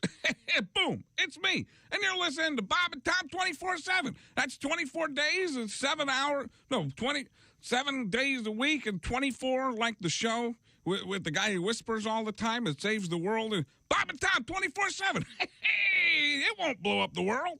Christy, I don't know if you've seen this, but it says, this is from the science editor, Stefan Anitie. The headline is 10 minutes of staring at boobs daily prolongs man's life by 5 years. I'm going to live forever. Now, according to this news account, this says 10 minutes of staring at the charms of a well-endowed female is equivalent to a 30-minute aerobic workout, according to Dr. Karen Weatherby. Well, you get one arm working out. Men aged 40 or over should spend at least 10 minutes a day admiring breasts size D cup or larger. Oh, there's a requirement. This is from FARC. I have to tell you, There is qualification. I am a little All right, skeptical. that's funny. First of all, the headline should be Bob Kavoyan lives forever. This is Bob and Tom 24/7. 24/7. 24/7. Welcome back to the Bob and Tom Show. Christy Lee at the news desk. Hello. There's Pat Godwin in the performance room. Hey, Chick. Josh Arnold is here. Hello. There's Ace Cosby. Hey. There's Willie Griswold. Hey, man. I'm Chick McGee, and here's Tom Griswold. Thank you very much. Just doing some organizational work over here. Oh, yeah? Good. It's nice to be organized. Really? I'm not. Sorry. You're getting there. Is he? Okay. It's going slowly over here. Now, we do have Christy Lee in a great shirt, by the way, or sweater. Thank you. That's a nice color on you. Thank you. Kind of a purpley, lavendery, Yep. reddish, I like purpley. It's lavender. I would. Okay, it's very guess. nice. It's very nice. Lilac. Plum. Plum. No, plum is darker. It's like a dark purple. It's a little Okay. taffy, fuchsia. Fuchsia's pink. Do you have any friends named Taffy? No. Taffy was the name of the singer, right? Yes. In the band that did Afternoon Delight. Taffy Danoff. Oh, no kidding? Oh, boy. I didn't know Bill that. and Taffy Danoff. They also hosted their own summer replacement show. Was it like on the Starlight CBS. Vocal Band or something? What are they called? Starland Yes. Vocal Band. Starland Vocal Band. And he co-wrote, I believe he co-wrote Inagata DeVita. Iron Butter. the song about West Virginia, right? Almost Heaven? Yeah, didn't he write that? Oh, Country Road. Country Roads? Take Me Home, Country Road. I think so. His name is Taffy? Her name. Oh, Her name well, is he said he also wrote. Well, no, I was talking his- about the Starland Vocal Didn't they Band. have a show on TV? Yeah, He did. I just said. I just said that. I'm not paying attention either. CBS. A real mess. I am sorry I asked if anyone had a friend named Taffy. Is it any wonder that we deal in blatant hostility constantly? I'm surprised Chrissy doesn't have a friend named Taffy. It's sort of a... No. Oh, yes, Taffy and I are going to the... Like a bougie Because thing? Taffy sounds kind of like a stripper name. No. You don't think so? Preppy. It sounds like a preppy name. Sounds like a clown. Like, hey, I'm Taffy. That's. I see it as lofty. Yeah, Taffy the clown could pull her tongue out and then it would fly back in like in the cartoons. That's a good. You should see what Taffy the stripper can pull on. What? Man. But I mean, sometimes names are. For example, I know someone who has a similar name to that who's a very sophisticated. Oh gosh. I mean, you'd never. Bill. Like a Muffy or a something like that. But yeah. I know a Muffy. Really distinguished. Okay, yeah. Good Bill job in the State and- Department. Bill and Taffy Danoff both wrote "Take Me Home, Country Roads" to. Time to get up, Willie. Along with John. It's so funny. The alarm went off. For those of you who didn't hear, an alarm just went, the classic iPhone alarm. No one bothered to check because we all know it wouldn't be us, except both Griswolds. Right. They both went for their phones. No, because last week You did mine it went too. off. Yes. A mistake. Sorry. Yeah. So let's move on. I'm so sorry. This is trying to. This is like broadcasting in the eye of a hurricane. Things go off. Today seems especially out of sync. How do you think I feel? I could have woken up then. Instead, I woke up early, chose to come in and see you guys. Yeah, and here we are. And You're like that. You're like that billboard. Remember the billboard? There's one of these in every city that says, "If you lived here, You'd be if you home lived now. here, you'd be home now." Yeah. I was like, they're right. They always make me a little mad. It was a good billboard. Yeah, they are effective. Yeah, it was Coming out of Detroit. But granted, I'd have to move to Manhattan, Kansas. At least I'd be home. Were you done with Bill and Taffy? yeah. Oh, now you come to me and want me to say something. What do you, Okay. So Taffy is probably short for taffeta. You hear that? Or it's a nickname. Either way. Well, I was going to ask where. He's right. What about Muffy? Where does Muffy come from? How did somebody get the name Muffy? Okay. Here's what's going to happen right now. That involves a hirsute. This is Chick McGee groin talking. area. Shut up. So it could have been bushy. If you don't, somebody doesn't fix Tom's microphone or button when he talks to Dean, it comes into my headphones. I'm going to kill someone next break. And poor Chick has been on this for a few days, but he thinks he's going insane because none of us, it doesn't affect anybody. It's but enough I hear his voice all the time anyway. And people at home might not know this. Chick, 4 days ago, I witnessed you very calmly. Hey, I think there's an issue with my I think there might, headphones. and nothing. And nobody did anything about it. So, yeah. Yeah, And nobody believed you at all. See, that's Eddie's too busy to work in this right now because I have Eddie working on my turntable so we can play more Tom Jones. No. Chris.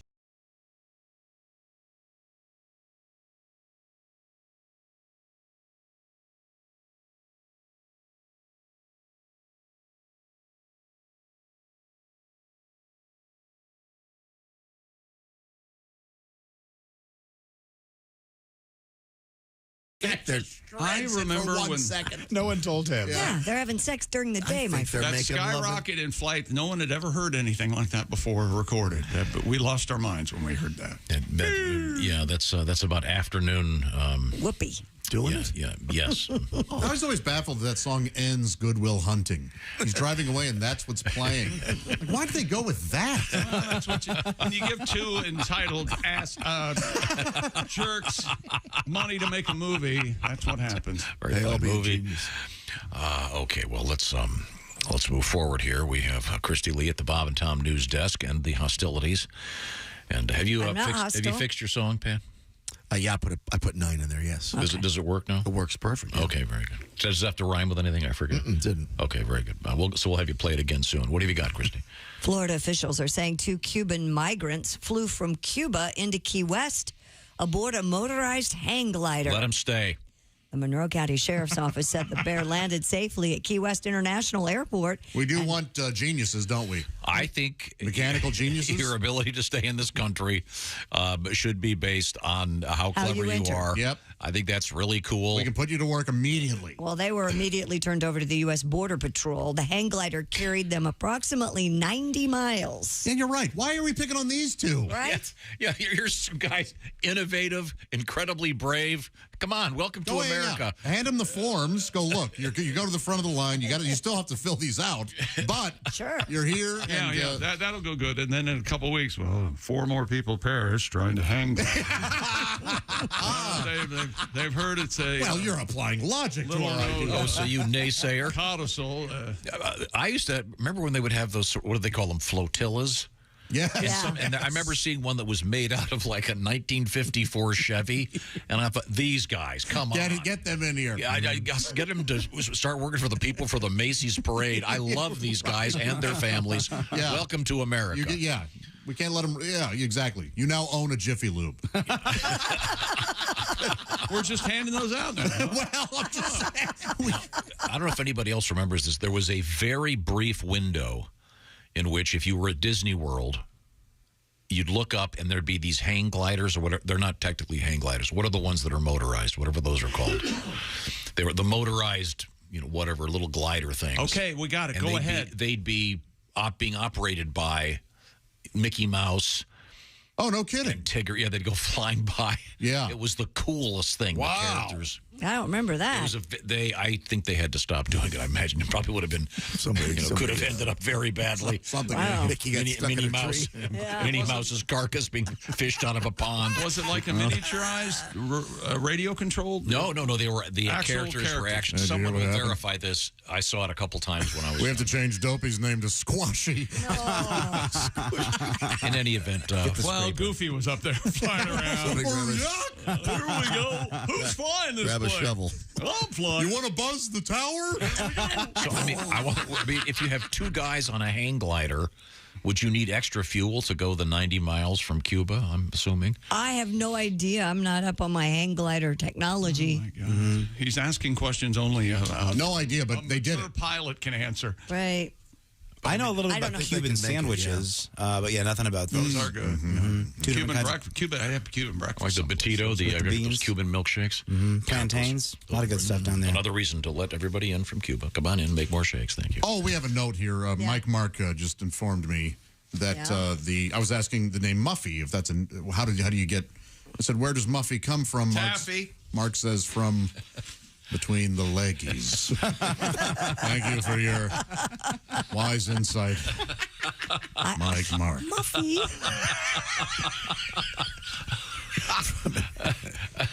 Thank you. Chick, if a woman came up to you and said, "Hi, I'm Taffy," would you even speak to her? No, I'd speak to her. I'd say, "Excuse me, just a moment." Then you'd hear my car speeding. Well, that's a mean thing to do. It just sort of implies a certain. But there's probably some major nuclear physicist whose name happens to be. Yeah, Taffy. you're right. So sure. Impossible. Could be a genius. Absolutely impossible. No or a way. cookie. Do you know a cookie? I mean, we all work with a guy whose nickname is Cookie because he cooked once or something. Right. But he made cookies, I believe. Oh, okay. He's a good cook. And Grumpy was already taken. Whoa. Hey, Christy, he's laughing. Yeah. Whoa. Also, Grumpy was taken because it was your nickname. He was lurky for a while. He's got a very good sense of humor. He does. Okay, so sorry. Anyway, my policy on immigration, if you're flying over an hang glider, by God, welcome to America. Do you think there'll be more of these now? Do you have to build your own hang glider in Cuba? Yeah, No, these sure are unanswerable questions. Why are you asking us? We don't live in Cuba. I don't know if Not you only know are this. they unanswerable, but they're boring. They're really boring. How much extra fuel does it take to fly No, two it's a guys fair over? question. Where do you buy a hang glider in America? Yeah. I could get one here in 2 days, I'm sure. Really? Sure, I'd go on Amazon. You have. You can buy a hang glider on Amazon. I'm just getting it delivered to Havana might be rough. I mean, did these guys build this thing? I'm sure they did. And if they did, and it flew across the ocean and they made it here. Yeah, it's got parts from a 57 Chevy. Let's go ahead and see if we can. Welcome to America, fellas. If you look up hang glider on Amazon, all you get are outdoor porches and swings for gliders. You get them to sign the book, and they can, Okay. We could use them. Welcome aboard, gents. People who are just walking, they're climbing a fence, that's no skill. Although I have trouble sometimes. My shoes are too big for the hole. Since they flew to Florida, they were probably either naked or on meth, just so they could fit right in. Yeah, they won't recognize us. Key West is a lovely place. And it's bath salts, not meth anymore. God. Wow. Oh, boy. In Ontario, police say a dive team responding to a report of a suspected body floating in a canal recovered the reported remains. Discovered it was a store mannequin. South Simcoe police said officers responded to a report of a body floating in the canal near Canal and Pump House roads on Wednesday afternoon. Damn kids. Discovered the mannequin. That sounds like something I would have done. We've got, let's go steal a mannequin and throw it in the water and see what happens. It really does. That's got me all over it. Sounds fun. Yeah, well, I mean, I think you'd be creeped out if you were walking down the street. You look over at the canal and it looks like a dead body floating there. Yeah, that would be awful.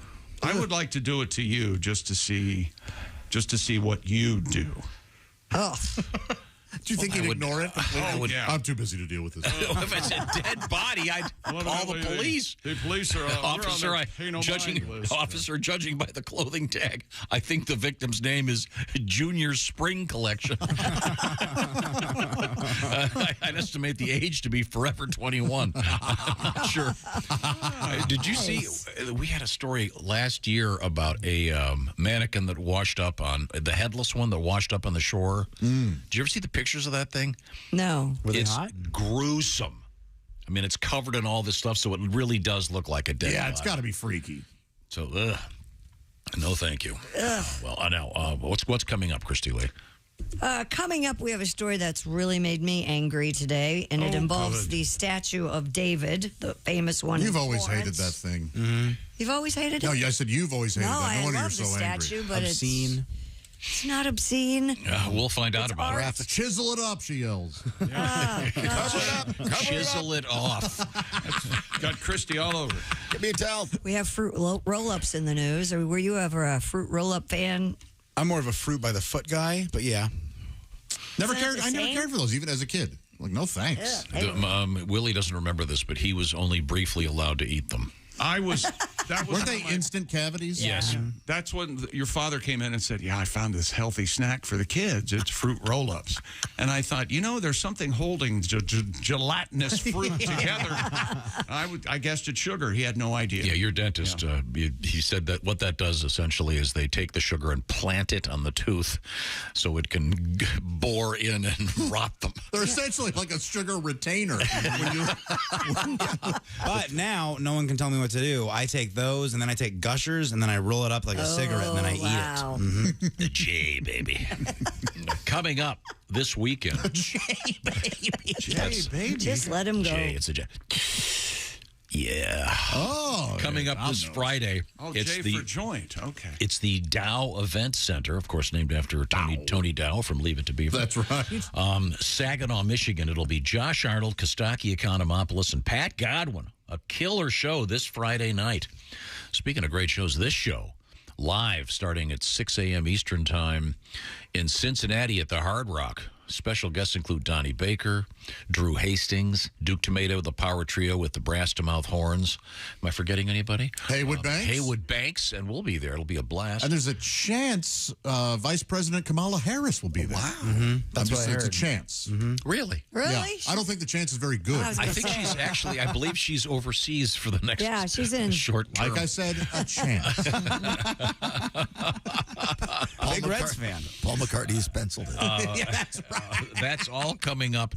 When we come back, we have body odor in the news, and we're going to get your song again, Pat? Sure. Okay, this is the Bob and Tom Show. For a complete copy of the Bob and Tom Show contest rules, go to bobandtom.com/contest-rules, or just scroll down to the bottom of the page and see contest rules. This is the Bob and Tom Show.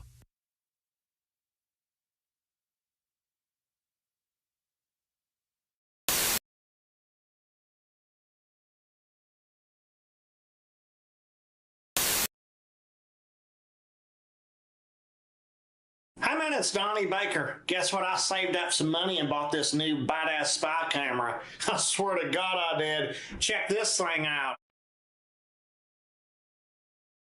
Oh, this is the green room they talk about. Hey look, it's Early Man with a coke habit. This is badass. Oh, I swear to God. A real microwave? Who else is craving pizza rolls? Oh my God, and here's a snack table. Snickers peanut butter. That's got all 4 food groups. Plus it's squared. Eureka! Mountain Dew from both the northern and southern states. Oh, this has real sugar. Oh, that's going to help my metabolism. I'm loading these down. That's the great thing about Zubaz. It's like a kangaroo. I got a pouch on both sides. Donnie. There's a I've seen you forever. How have you been? I'm good. Just Donnie, getting what the are you doing? free samples. Donnie, we've talked about this. I thought I told you that it's one for you. We have so many people. Well, I've been caller 9 16 times. Donnie, what are you going to talked about this?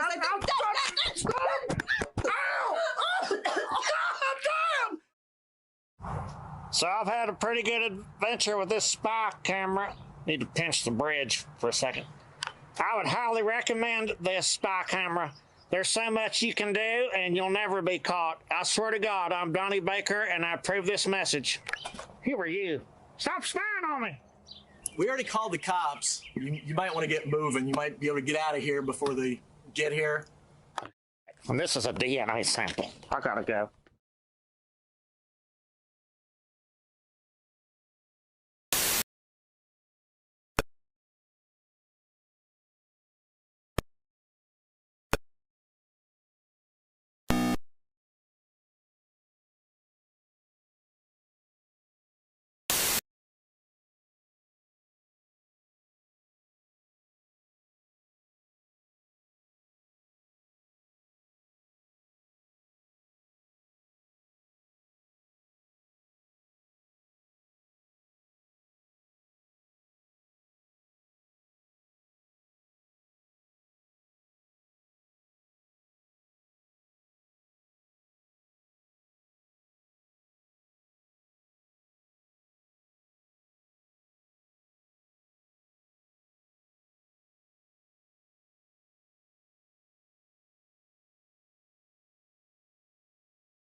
Merchandise at bobandtomstore.com.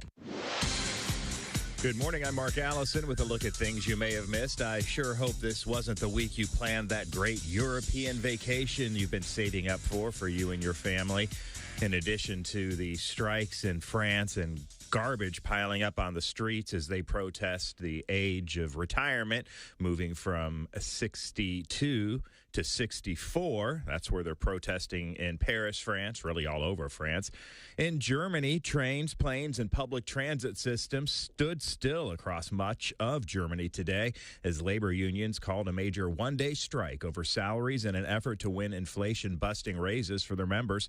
The 24-hour walkout also affected cargo transport by rail and ship as workers at the country's ports and waterways joined the strike. Many commuters opted to drive. That caused many delays on the roads. Those who could worked from home. Unions seeking a pay increase of at least 10.5% and have dismissed offers from employers of a 5% two-stage plus one-off payments. Labor strikes are a regular occurrence in Germany and normally end in a compromise deal between the unions and their employers. Closer to home, some parts of Twitter's source code, the fundamental computer code on which the social network runs, leaked online. The social media company immediately filed legal paperwork to get it taken offline. Twitter asked the platform GitHub to take down the code where it was posted. GitHub said, "Yes, sir, Mr. Musk." Twitter also asked the court to identify the alleged infringer or infringers who posted Twitter's source code on systems operated by GitHub without Twitter's authorization. I'm sure we'll be hearing more about that. And that's a look at things you may have missed on a Monday. More of the Bob and Tom Show coming up. Ladies and gentlemen, Bob and Tom. But with all these so-called pizzas, there were more than a few that bent the rules, and the challenge loses its meaning when you throw on a salad or make pizza stew. And I know I'll never get this time back. I wasted on songs, waking up at 4. I'm kidding. I will stop and think about them. But all next month, I'll love that more. Bob and Tom in the morning and highlights all day long. The Bob and Tom Show, weekday mornings at 6 a.m. Eastern on Bob and Tom 24/7. Hey, it's Roy Wood Jr. You're listening to Bob and Tom 24/7. Bob and Tom, all the time, in your ear. Matt Weinhold is our guest, wow.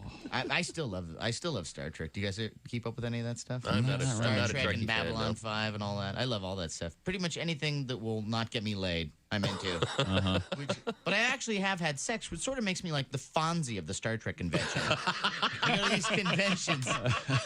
Oh, man, it's Matt. He's been with a girl. Right. I actually bring a girl into these things. Say, where'd you meet her? On the internet? No. No. I met her at a bar. Whoa! We're not worthy! We're not worthy! Oh, that's great. Things are so complicated. Remember the good old days when all you needed for romance was a van and some chloroform? Sure. Yes! What happened to those days?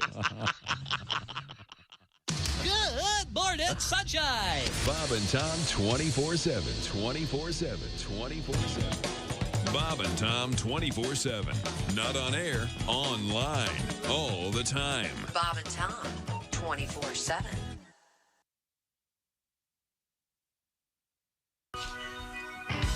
Hey, welcome back to the Bob and Tom Show. Christy Lee at the news desk. Hello. There's Pat Godwin. Hey, Chip. In the performance room, there's Josh Arnold. Hello. Fresh from sneezing. There's Ace Cosby. Felt good. There's Willie Griswold. Good morning. Mini orgasm, I've been told. And I'm Chick McGee, and here's Tom Griswold. Thank you very much. Chick McGee is sitting at the beautiful orangeinsoles.com sports desk. And I'll be reminding you right now, let's see when we get the info exactly correct, because this is an interesting title. It's the 45 Tundra Yeti King Crab Orange Cooler from orangeinsoles.com. We're giving that baby away. You can win that. Be our winner by going to bobandtom.com/contest. And the very complicated rules are right there. And also, we're giving away a beautiful Papa Shot, the home edition, the Bob and Tom logoed home dual shot Papa Shot. Would this not be great in any living room in this great country of ours? I think it'd be an absolute blast. Absolutely. Who wouldn't want one of these things? So we'll certainly look forward to that and hearing from you, Bob and Tom, at bobandtom.com. And, can you grab that? Jeez. Hello, Bob and Tom Show. Well, good morning, boys. It's your old hardware buddy, Ernie Fergler calling. Hi, Ernie. Listen, I wanted to call to let you know about our big spring sale at Fergler's Hardware this year. Of course, we've tied it once again into the NCAA basketball tournament. Now, we were going to call it our March Madness sale, but my lawyer said CBS thugs would be here busting kneecaps before lunchtime. So we're just going to call it Fergler's Friggin' March Mania sale. Of course. Yeah, we changed it to that. Anyway, everything on sale in basketball related is for instance, all screens, 20% off this week. See, screens. That includes screen door screens and window screens, but does not include sunscreen lotion or big screen TVs. We're going to make the max on those babies. We're also having a sale on 64 seeds. So come in and make your picks. According to the gardening department, our top 4 seeds are corn, tomatoes, jalapeno peppers, and cannabis. I got those for sale.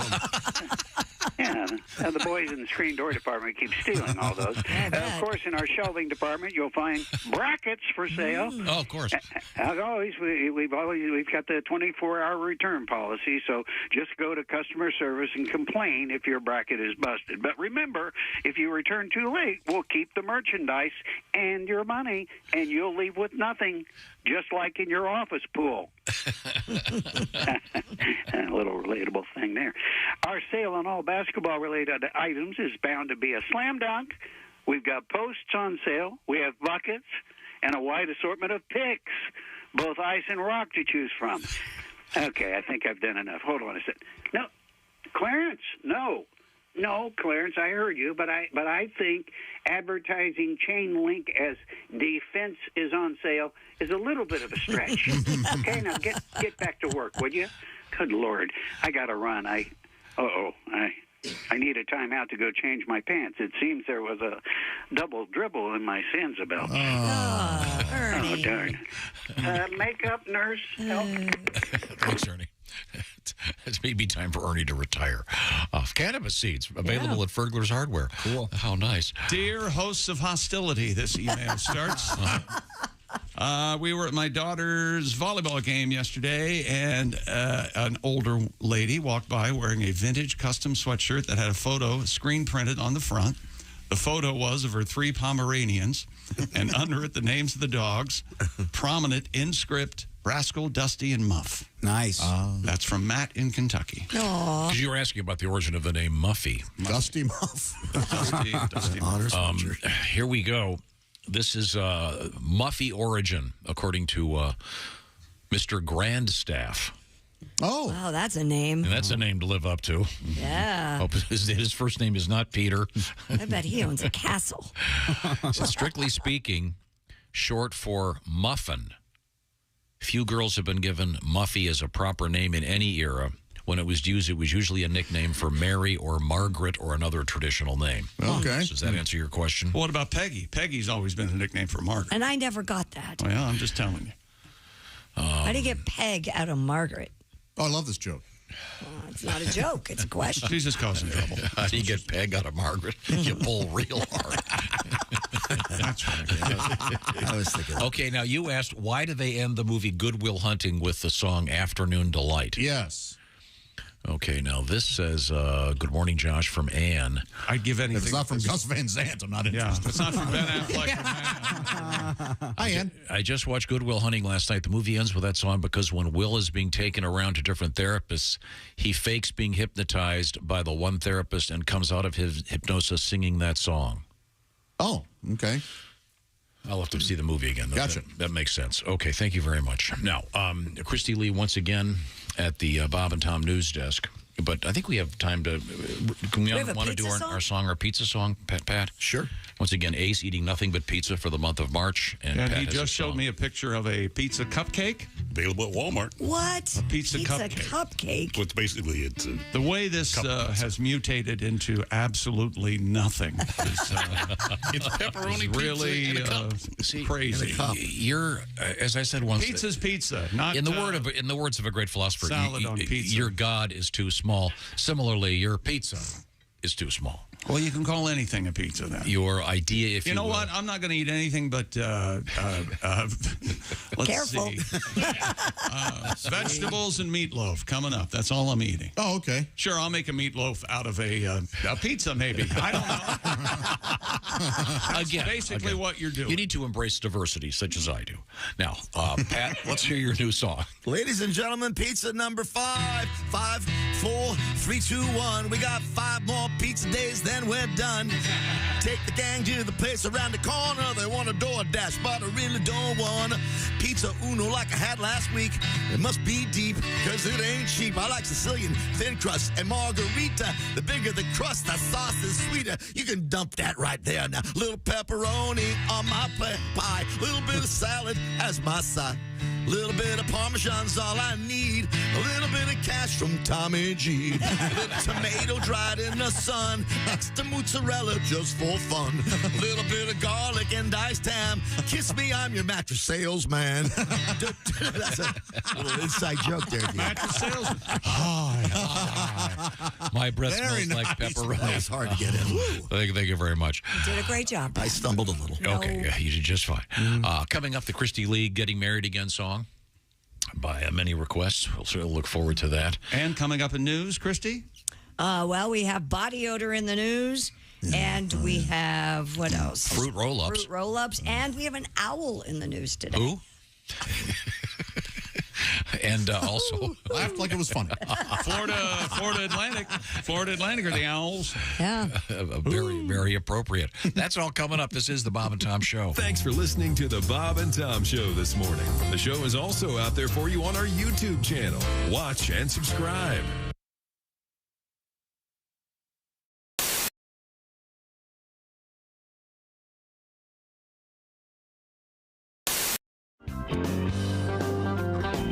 Oh, how I do get sentimental about me carefree days as a lad. We never had toys that were store-bought. We would improvise with things that we had. We made forts out of cardboard boxes. Yardsticks were swords or were spears. But of all these things, none gave the hours of fun like me mother's gigantic brassiere. Oh, me mother's, me mother's gigantic brassiere. It was of the finest label, canvas, lace, and stainless cable. Me mother's gigantic brassiere. Yeah! Oh, I leapt from the roof of the garage, though I was but 6 or 7 years. Oh, I would have broke me back, but I clung fast to the straps of me mother's gigantic brassiere. Oh, me mother's, me mother's gigantic brassiere. Wingnuts, cleats, and spoiler, brass grommets, and cup holder on me mother's gigantic brassiere. We tied the bra between 2 trees. The neighbor boys, they did declare. We ended the attack with 6 pumpkins and 2 cats flung from me mother's gigantic brassiere. Oh, me mother's, me mother's gigantic brassiere. Delicate flower appliques, 8-track tape and safety chains on me mother's gigantic brassiere. One time we used it to slow down our dragster or parasail behind our boat. Then there was the time it was used to airlift an injured skier off a treacherous mountain slope.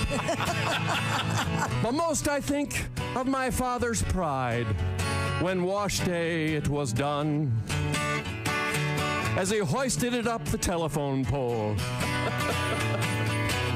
to billow in the sun. Oh, me mother's, me mother's gigantic brassiere. With an awning and screen door, could sleep 2 family of 4. It's me mother's gigantic brassiere. Oh, me mother's, me mother's gigantic brassiere. Reinforced hydraulic winch, reflective tape, and 3-point hitch on me mother's gigantic brassiere.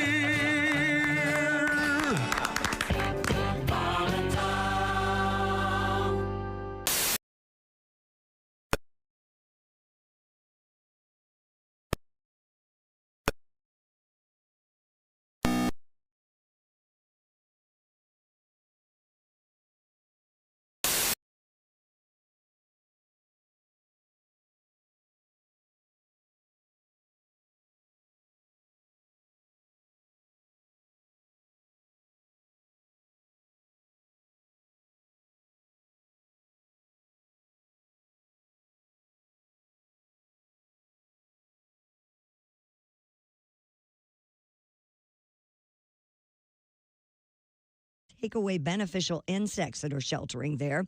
Without them, there's less food for birds, fewer flowers, and vegetables later. Many experts recommend removing plant matter only after several days of 50-plus degree temperatures. Also, beware of mulching too soon, and premature fertilizing, well, that can hurt your lawn and the environment.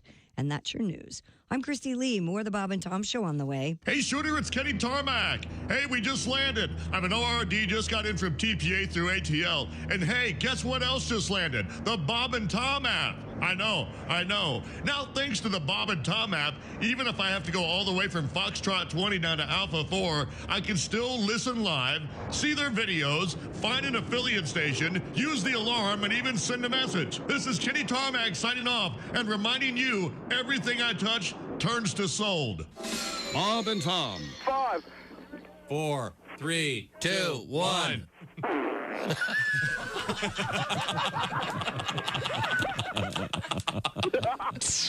They put the F in professional. Oh, that was a good flight. Yeah, it was. Nicoterm. That's the name of it. Nicoterm? What's that? It's a patch. It's a patch? Yeah, it helps you quit smoking. My doctor gave it to me. Nicoterm's a patch? Yeah, Nicoterm it's a patch. A patch? A patch. Some kind of patch? Yes, it's a patch like you put on your arm. Nicoterm is a patch? Oh, I'll be damned. Yes, it's a patch! 2 days later, different flight, same airport. What do you mean a patch?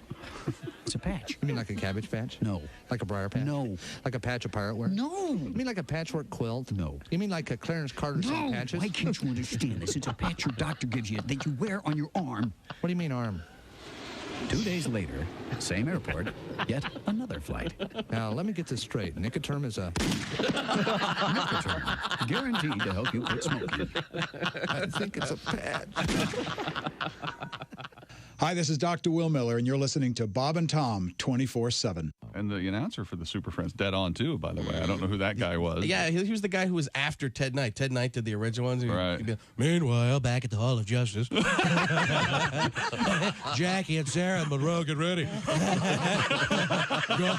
Aquaman, I want you on the golf course in 5 minutes. Chop, chop. Hey, Superman, you're going to freeball a super that hat or what?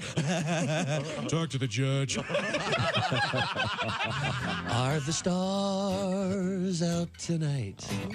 I don't care if it's cloudy or bright, 'cause I'm blind. Jeez. Hey, guy, it's Ken Tarmac. You're listening to Bob and Tom 24/7. Take that to the bank. Welcome back to the Bob and Tom Show. Christy Lee at the news desk. Hello. There's Pat Godwin in the performance room. Hey, chick. There's Josh Arnold. Hi. There's Ace Cosby. Hey. There's Willie Griswold. Good morning. I'm Chick McGee, and here's Tom Griswold. Mr. McGee, of course, is sitting in a chair behind the beautiful orangeinsoles.com sports desk. The pavilion over here. And we are giving away some cool stuff from Orange Insoles, including that beautiful 45 Tundra Yeti King Crab cooler. It's King Crab Orange. You could win it. BobandTom.com/contest. Also at stake, the beautiful Bob and Tom home dual shot Papa Shot game. That would make any living room in this country a better place to be. Sure. Can you imagine you go in the Oval Office and there's a Papa Shot? Yeah. Sometimes why not? Sometimes when things get tense. Yeah. I like to. I need to think a little bit. I like to shoot a few. Yeah. Who wouldn't? Now we have Christy Lee. You'll find her, of course, at the Bob and Tom news desk. Yeah, that's the news desk. Yeah, it's the news desk. I had no idea. Yeah. Oh my Lord. Could you grab that? That sounds about right. No, you say hello, Tom. Just this one. Just say hello. Is anybody there? Hey, Bob and Tom, it's Donnie Baker. Oh, hey, Donnie, how are you? I heard you guys from the news desk talking about the people preserving their own pet fur here lately. Yeah, yes, isn't that nice? Some idiots, they turned his dog into a hat, and it's sick. Well, Tom, judge if you want, but there's big money in animal hides. It's been around forever. It dates back to Pilgrims. I wish I would have done taxidermy rather than 2 semesters of small engine repair. Really? My Uncle Junebug used to tan deer hides regular. Oh. But he just didn't do deers. He did deers, goats, and even possums. I swear to God. And possum's good meat if you take your time with it. Most people have no idea how to prep it good. But the fact remains, if you get a healthy possum, clean it, remove all the babies, get your crock pot, low and slow, 1 Vidalia onion, you gut it, that possum make its own gravy for you. Okay, I've had enough. Stop. I swear to God. I bet you in the next 10 years, they'll come out with possum pizza soon. Oh, boy. The people think possums are dicks, but you know they're immune to rabies? I did not know I that. swear to God. See, even though they got teeth like piranhas, they don't snap or charge you. It's real tender meat, like ham steak. But my Uncle Junebug used to make club head covers out of possums. Oh, how nice. He'd make house slippers, 7 mitts. Ain't nobody touching your big Bertha, Josh, but it's protected by a pigeon forge fang. Yeah, I'll bet. And they make a sound that's fierce. That's why I was telling a lot of people play dead before the possum does. I'd much rather face my fear than have to hear it first. Think about the movie Jaws. The worst part was the shark's walk up music. Yeah. Here's another sound. Try dating Patty Ferguson. And she go in the rut. You could take a handful of Pop Rocks, cup her crouch, and sound like she was frying bacon. I swear to God, that's true. Oh, man. Well, it was hot, but that's what got me barred from Cracker Barrel. Well, after a while, I kept boning up around lodge skillets and other common cookware. Oh, man. I gotta get it. Yes. Thank you, Donnie. That was something very helpful. Bob, that is really something. There's a poetry to that. Yeah, sure, certainly is. There's something to it, all right. Okay. Christy Lee, once again, is at the news desk. That's what's going on over there. What else is anything happening? Feeling a little anxious? Sure. Well, researchers in Sweden say smelling other people's body odor may be useful as a therapy for social anxiety. I don't understand this. For the experiment, Josh, volunteers donated armpit sweat from when they were watching either a scary movie or a happy one. What? Then 48 women with social anxiety smelled the sweat samples while also receiving more conventional therapy. Oh. Study participants were exposed to the sweat and appeared to do better. With the sweat? With the therapy, yeah, when they were exposed to the sweat. Huh. That's interesting. That's just weird. What the hell? Maybe it just makes you feel less alone because you can smell someone else and you kind of feel someone else's presence. Did they explain it at all? Right, that you're in like a group. Yeah. So, in other words, I'm not the worst smelling person at the party. Oh, it's that? That's another way to look at it, yeah. I'm not anxious because this guy reeks. I'm skeptical. Did they give them like a cloth to hold up to their nose? Yeah. They must have. Yes. I'd like to be a donator of armpit sweat. Remember we had How the do you story. collect it? Remember the one we had Gotta about go to work. Do you remember the story we had in which they shipped? Sorry, they shipped white T-shirts. Remember this, Christy? Yeah. And what was the thing the guy had It was to wear? a pheromone thing, wasn't it? And The you had guy to- wore it. for a certain period of time, and then they would cut it up and Distribute it. And let women smell it. Yeah. I don't remember what that one was for. I wonder, Christy, I have anxiety disorder. And, Yes. I mean, I guess we could put this to the test. Can I sniff your butt? And see if it makes me feel less anxious? Oh, my God. Is that a yes? That's a little different. She looks shocked. It's all science. Maybe just start off with her panties. Oh. How about that? I'll dig up that old T-shirt. Christy, can I smell your panties? No. Well, it must be your feet. The classics. For that one. Well, on that note, Pat.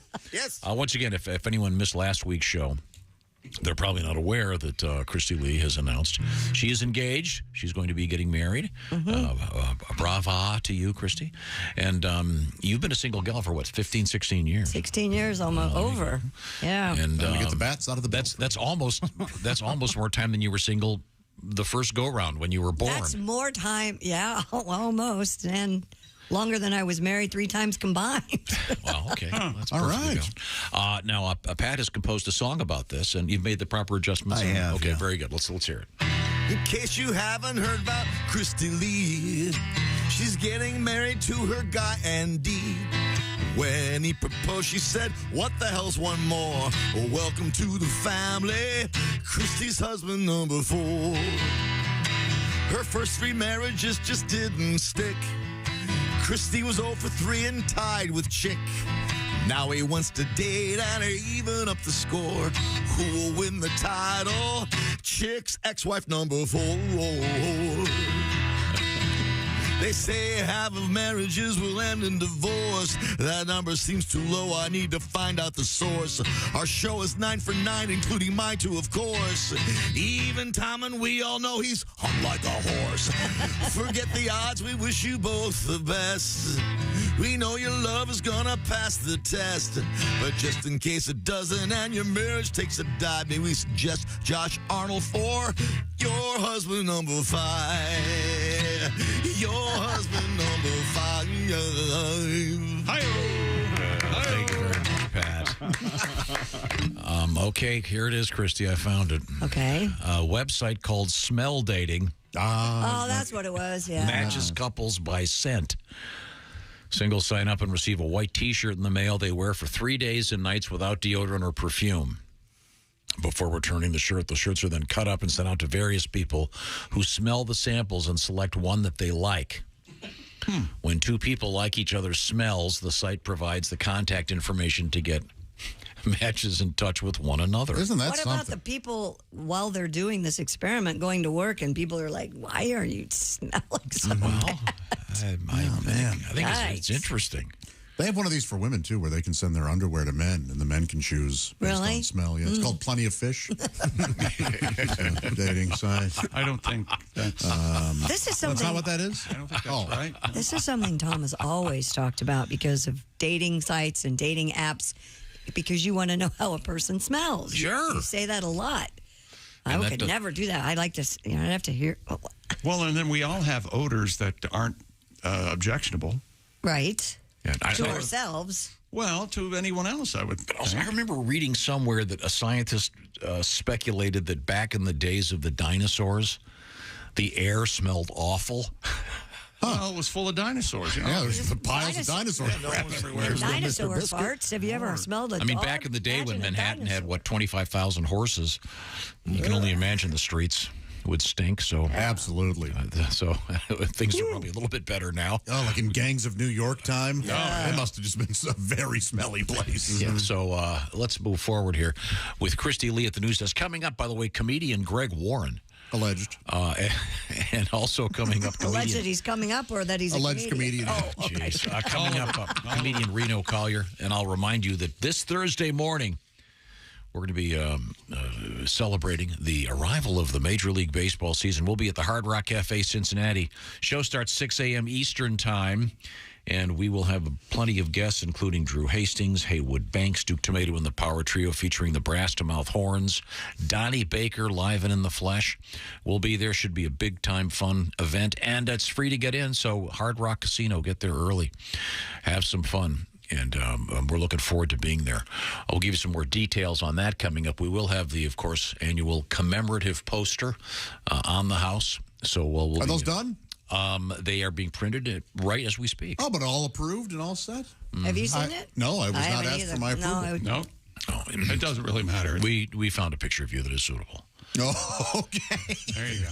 I dare you to say anything about the finished product. You're more than welcome to go fix it yourself.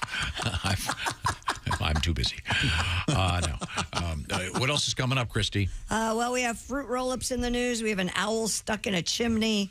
We have the statue of David, and we have another statue of Hercules in the news today, too. And speaking of coming up, we have the Ace Cosby joke of the day, brought to you by Omaha Steaks. Speaking of steaks, the season has arrived. That's right, the steak season. Tell me more, Josh. Spring is in the air, and that means steak should be in your All right. The steak experts at Omaha Steaks have made it easy to spring into something delicious. It's their semi-annual sale with 50% off site-wide. Grab all your favorites. Boy, I'm sorry. I'm already, my mouth is already watering and getting all saliva-y because I want to eat some of this stuff. What else? Perfectly aged tender steaks, ocean fresh seafood, juicy burgers, which I made yesterday. I'll tell you about that in a second. Incredible air-chilled chicken and decadent desserts. Plus, when you go to omahasteaks.com and you plug in promo code BTS at checkout, you'll get an additional $30 off your order. That's right. I grilled up some Omaha Steaks burgers yesterday. I'm telling you, these things are so juicy. And I also made one of my favorite sides of theirs. Which is? The potatoes au gratin. Oh, yes. I invented something. What? I take one patty, and I put the potatoes au gratin on top of that patty, and then I put a second patty on top of that. And I'm telling you, you must try this. It is a delicious sandwich of sorts. Potatoes and beef and juiciness and flavor. My gosh, I won the day. It's perfect. Omaha Steaks. Get fired up. Spring into something special with the quality and convenience that is Omaha Steaks. Don't wait.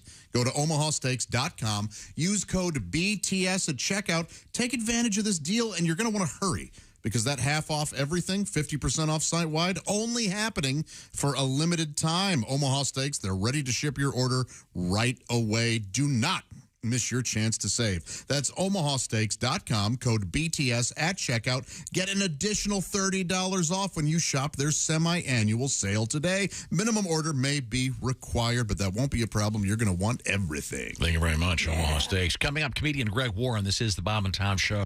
Hi, man, this is Donnie Baker. You're listening to Bob and Tom 24/7. Thanks so much for tuning in to the Bob and Tom Show this morning. Thanks for listening, and you can see the Bob and Tom Show on our YouTube channel.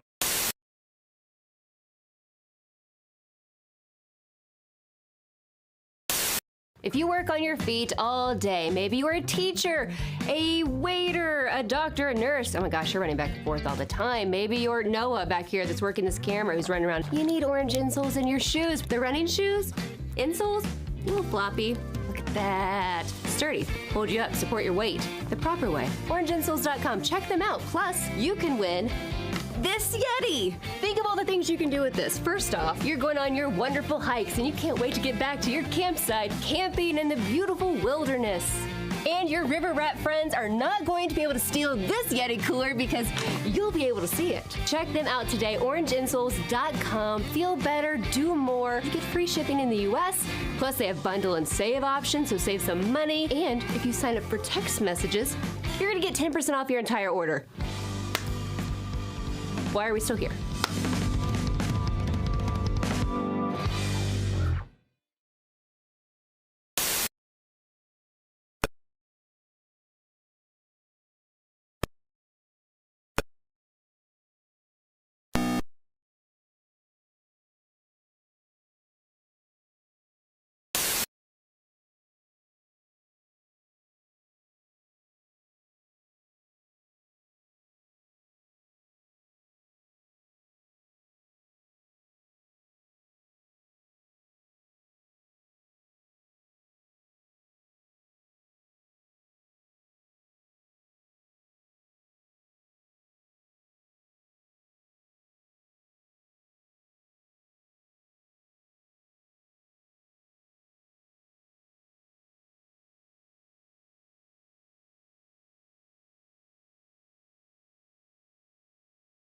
Not moving on this. I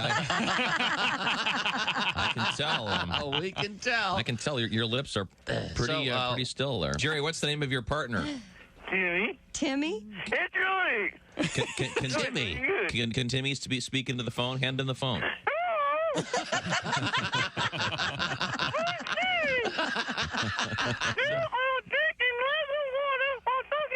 You're going to drink some water. Drink some water while talking to us. Okay, go great. ahead.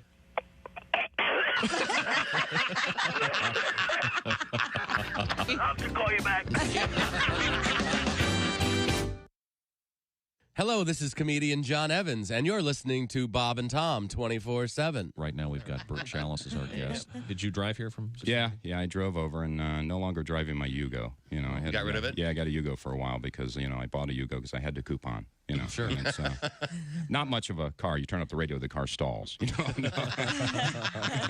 No rear view mirror because nothing will be behind you. Believe me. You can actually tick off the Amish people. They go by and bullwhip you. Sorry, they don't have horns. I got places to go.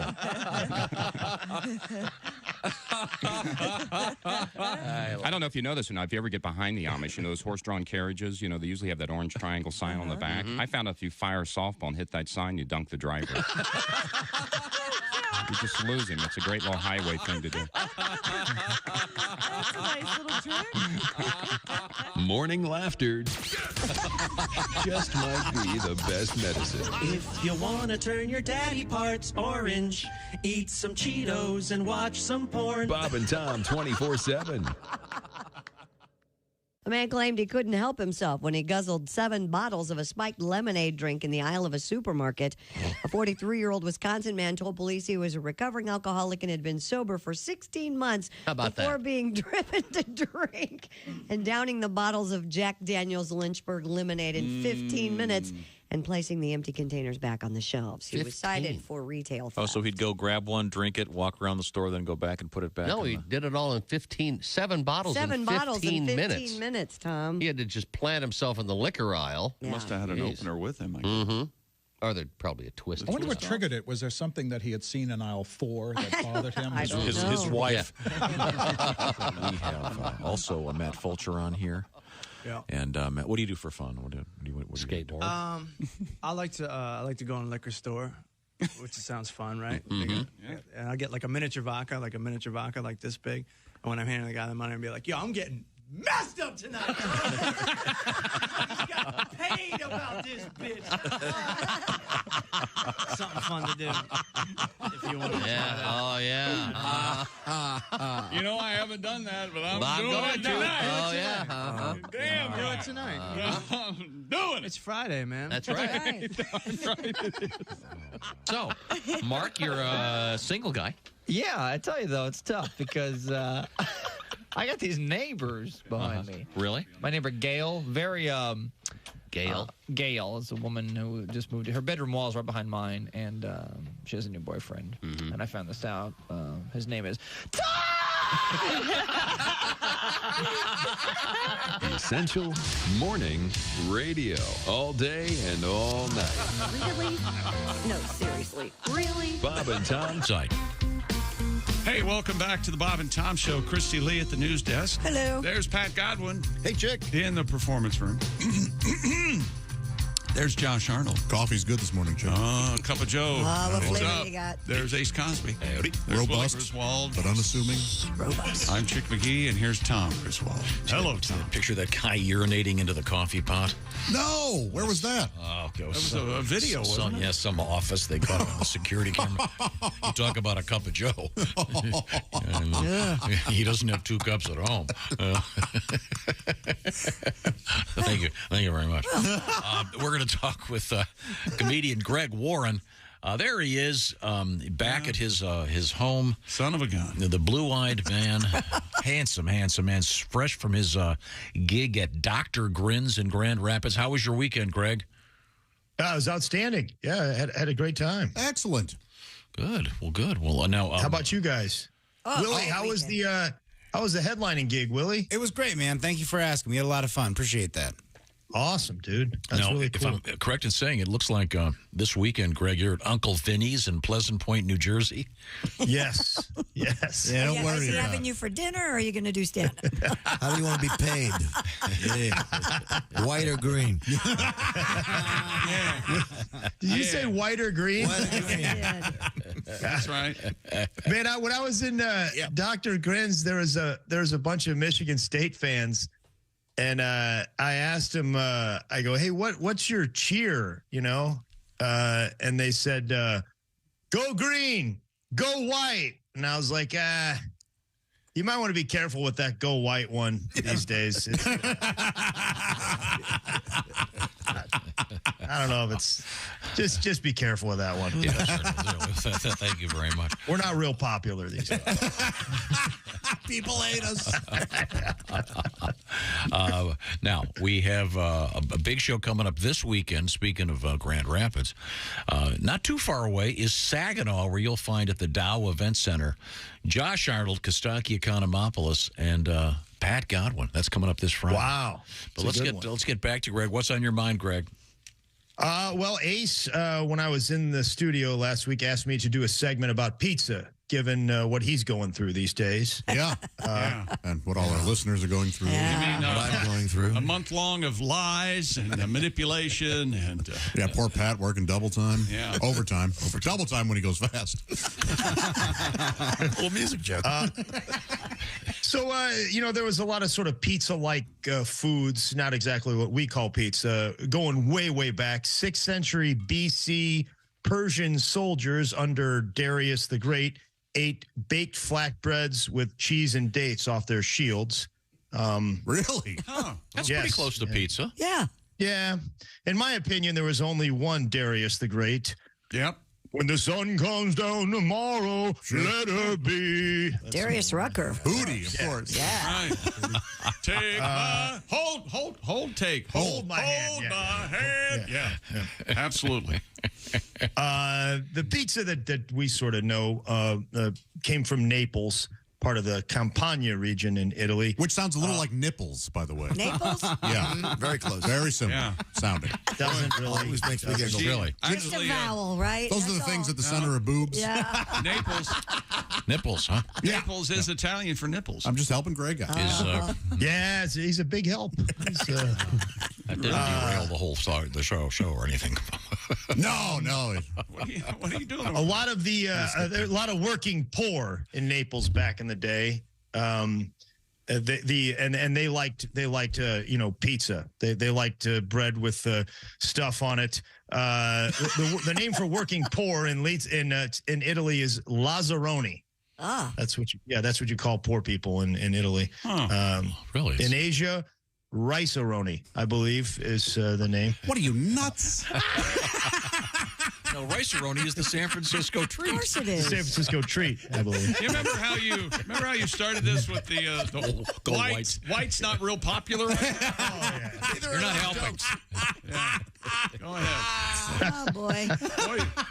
Josh is enjoying the hell out of it. But Lazzaroni really does sound like... Yeah, I think It sounds like a great dish, I had doesn't that at it? Fazoli's once. Yeah, Lazzaroni, it sounds like a combination of like a lasagna made with spaghetti, which sounds It does. great. Yeah. It means poor people. And the poor people ate a lot of what sort of the precursor for pizza. Naples was part of the Spanish Empire back in the 1530s. And the Spaniards came over to the New World, America, and they found tomatoes and they brought them back to Naples. But the Neapolitans didn't eat them for like 200 years because they thought they were poisonous. Plus, they were always busy eating Christie's. Ice cream. Oh, yeah. Neapolitan. What flavors? Strawberry, vanilla, and chocolate, of course. Yes. Now, for a quick side note, Greg Warren, when you get Neapolitan ice cream, and I know you do, which flavor do you eat first? I would say chocolate chocolate's the only one I really, chocolate. Really? Oh, strawberry. You don't even eat the strawberry? I don't care for strawberry or vanilla. Oh, my Just God. rather have Oh, just really? chocolate. After this broadcast, I thought vanilla would be your favorite flavor. What Tom's implying, Greg, is... I know what he's saying. I know what he's It saying. might take a supreme part in your life, actually. I'm sorry. Back to you, Greg Warren. What do you got? Well, so they thought they were poisonous, these tomatoes, and then a couple hundred years later, the poor people were so hungry in Naples that they were like, "Let's just eat the tomatoes," and they turned out to be great, and that's sort of when pizza took off, as they started putting tomato sauce on there and tomatoes, and yeah, which there was a success story, right? They think they're poisonous, they try them, and they're not poisonous. I wish I could ask them, like, hey, was there anything else you guys tried with that and it didn't work out? Oh, yeah. Cyanide sandwiches. Those were terrible.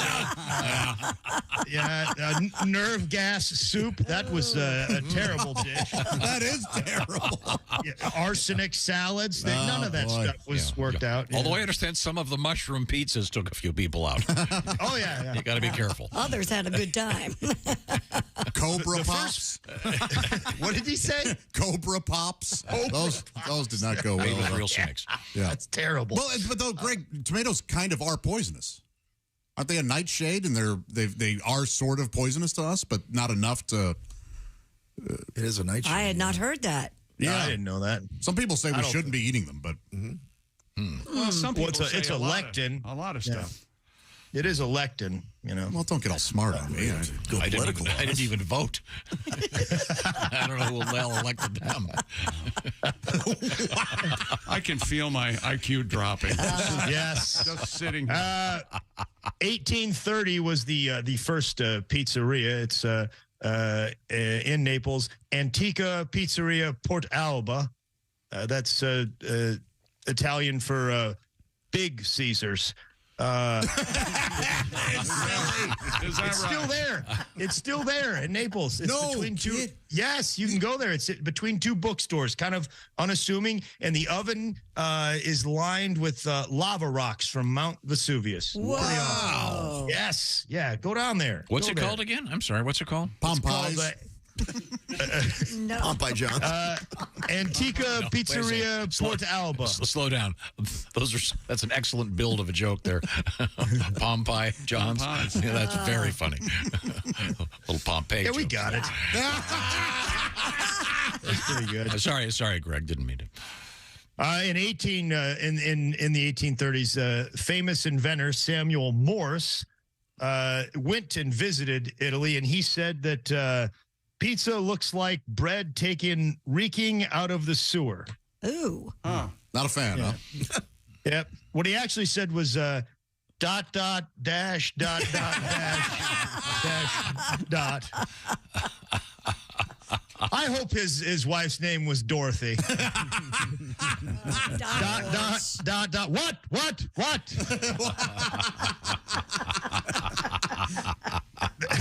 They had this thing called pizza a otto back in Naples.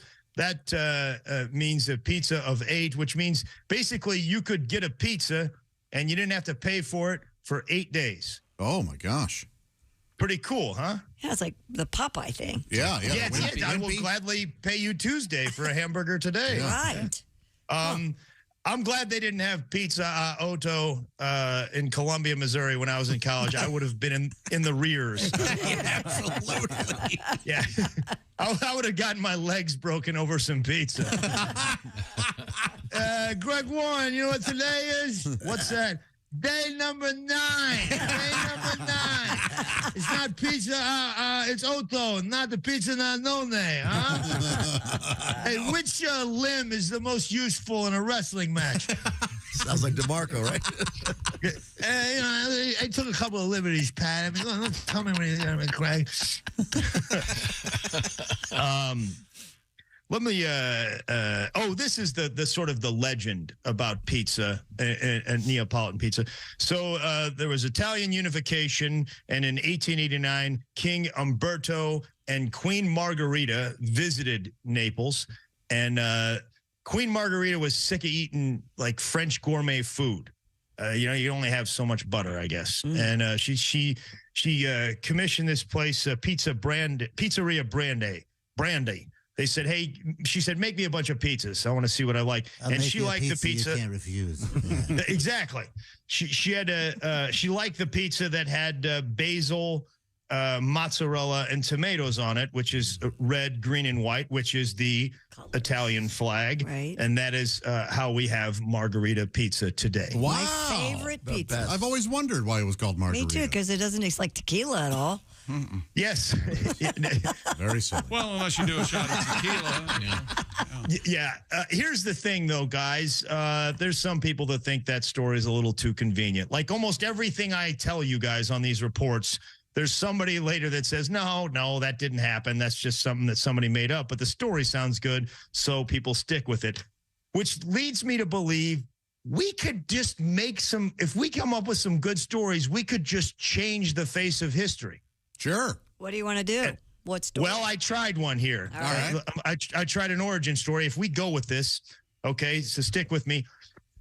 Several years ago, Josh and I were doing a gig out in the desert in Arizona. We were driving, and the car broke down, and we had to walk. We had to walk to the gig, and Josh wanted to bring and of course, an ice chest full of food and drinks and stuff.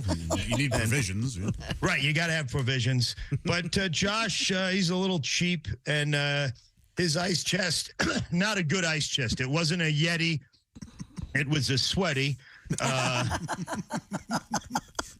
So we got to the place where we wanted to eat, and the ice chest wasn't working, and the cheese had melted all over the macaroni salad. Right. And that's how macaroni and cheese was invented. Wow, that was you guys? It was us. We did it. We did it. Me and Josh. You're welcome. In the desert. Now, is that the same trip you were on where you got bit by the rattlesnake in the penis? Oh my God! It is. And Josh slogged ahead to the On behalf gas station. of comedy fans everywhere, And he ran into a doctor. Yeah. And he said that the only way to save Greg's life was for you to suck out the poison. That's right. And you went back and said to Greg, well, Greg, I talked to a doctor. You're going to die. Was it the same trip? Same trip, Tom. Yeah, man. Yeah, but he's alive, so what does that tell you? It can be improv, I heard. He ruined my origin story. Ruined. We could have kept this thing going. Yeah, sure could have. First pizzeria in the U.S. First licensed pizzeria in the U.S. G. Lombardi's. That's Gennaro Lombardi's. Down on Spring Street in New York City, 1905. Still there, guys. Still there. Oh, that's great. Have you been? Yeah. I have not been. I did walk by it, I remember. That's cool. I lived That's cool. Pretty close to there, but I didn't know that it was the first pizzeria back then. And looks pretty cool. Same oven, actually. Oh, I bet it's filled with flavor. Yeah. 1962, first frozen pizza. That's Totino's. I still do a good job. Huh. They've that thing has come a long way, hasn't it? Mm-hmm. Yeah. I mean, Totino's pizza back then versus like DiGiorno right now. Come on. Mm-hmm. That would be like Josh. That time he opened for me in Toledo, and Josh the last time he went to Toledo. A lot of it. Big difference. Yeah. From painful, and awful to great, and fun. Very, very painful. You got the little pizza chef lingo for you guys. What's a screamer? That's when you accidentally climb into the pizza. Yeah, you burn yourself. Oven. Burn yourself. Get locked in there. I believe, well, it's... Careful. Tom? Oh, never mind. Christy, are you a screamer? No comment. Screamers are mushrooms, guys. Oh, okay. Are they really? Why would they be called Doesn't make that? any sense. No sense. Do they make a They noise? I think maybe they do. What's a flyer? The pizza dough? To go? Hockey team? Pizza to go? Pepperoni. Pepperoni's a flyer. What? It's like a frisbee shape. Yeah. So they call those flyers. Oh, so Okay. What's a skin? Onion. Nope. That's a good guess. Potato. That's the dough. That's the dough. Oh, you got a good It's skin. called the there. skin. I think you got took on this Google that you're No, I love this. More pizza lingo, please. Hey, Chick, I'm the one doing the research here. No. That's fine, Craig. Whatever you say. Sorry. Sorry. So, can I pause for just a second here? What's your favorite? Sure. Say something about genitalia. What is your favorite frozen pizza, you dick? U-Dix is okay. You like the U-Dick? I haven't had the Udic brand. I like those little Red Baron round ones.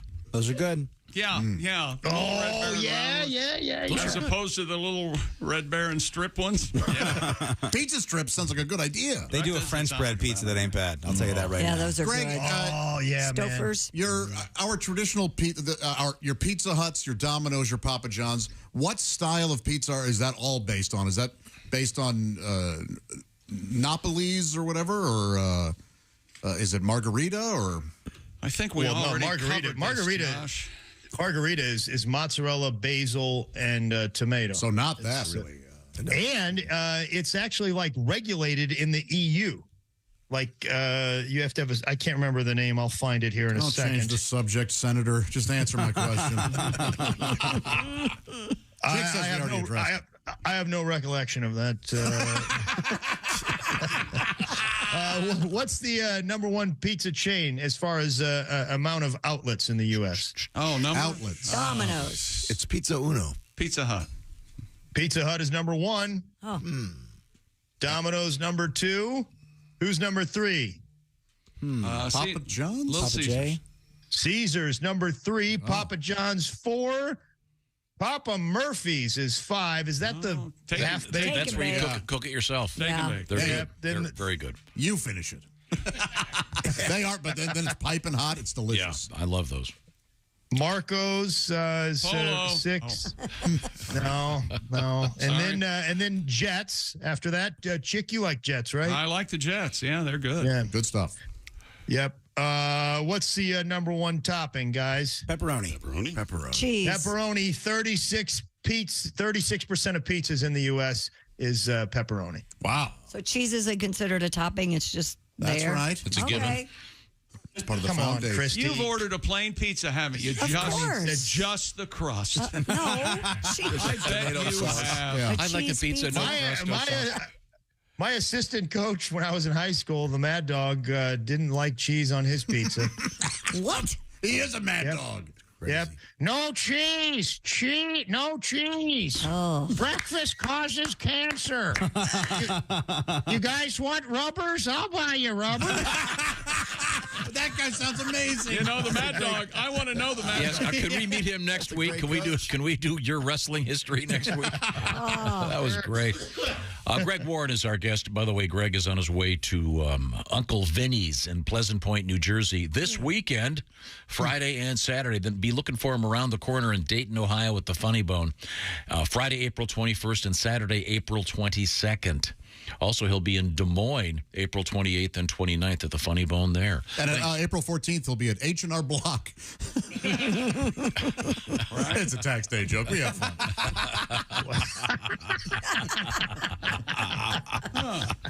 Thank you, Greg.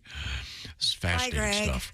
Bye, guys. I hope See you, Greg. you learned a lot about pizza, especially if you were listening on your Raycon earbuds, because you could hear everything we said. That's right. Raycon is premium audio at the perfect price point. You can build great habits without breaking the bank. Looking for a pair of everyday earbuds, low latency gaming headphones, a speaker with a battery that lasts all night long at your next all-night party. Raycons has you covered. This is from Judd, Dear Bob and Tom Show. Chickster, how about you? Thank you. I got my Raycons this weekend for work. I found out a great use for them. Drowns my lovely wife of 21 years out at the push of a button. Ooh. I'm forever in your debt. Whoa. Sincerely, Judd from Naples, Florida. Speak of Naples. And we haven't even mentioned with the Raycon earbuds 3 customizable sound profiles, including one that drowns out the wife, earbud tap functions, noise isolation, awareness mode. If you're ready to buy something small with a big impact on your life, be like Judd. Head to and buy Raycon.com/Tom today and get 15% off your Raycon order. That's buyraycon.com/Tom today. Score 15% off your Raycon purchase. That's buyraycon.com/Tom. And by the way, it also drowns out the husbands, ladies. Oh, yes. Oh, that's True. right. Do not forget That's that. true. You'll want those Raycon earbuds. Raycon.com/Tom. Get them today and knock off 15%. Coming up, we've got owls, we've got Michelangelo's schlong, and we've got the Museum of Failure coming up. I'm very excited. Did it fall down? This is the Bob and Tom Show. Got something to say? Send us an email, bobandtom@bobandtom.com. This is the Bob and Tom Show.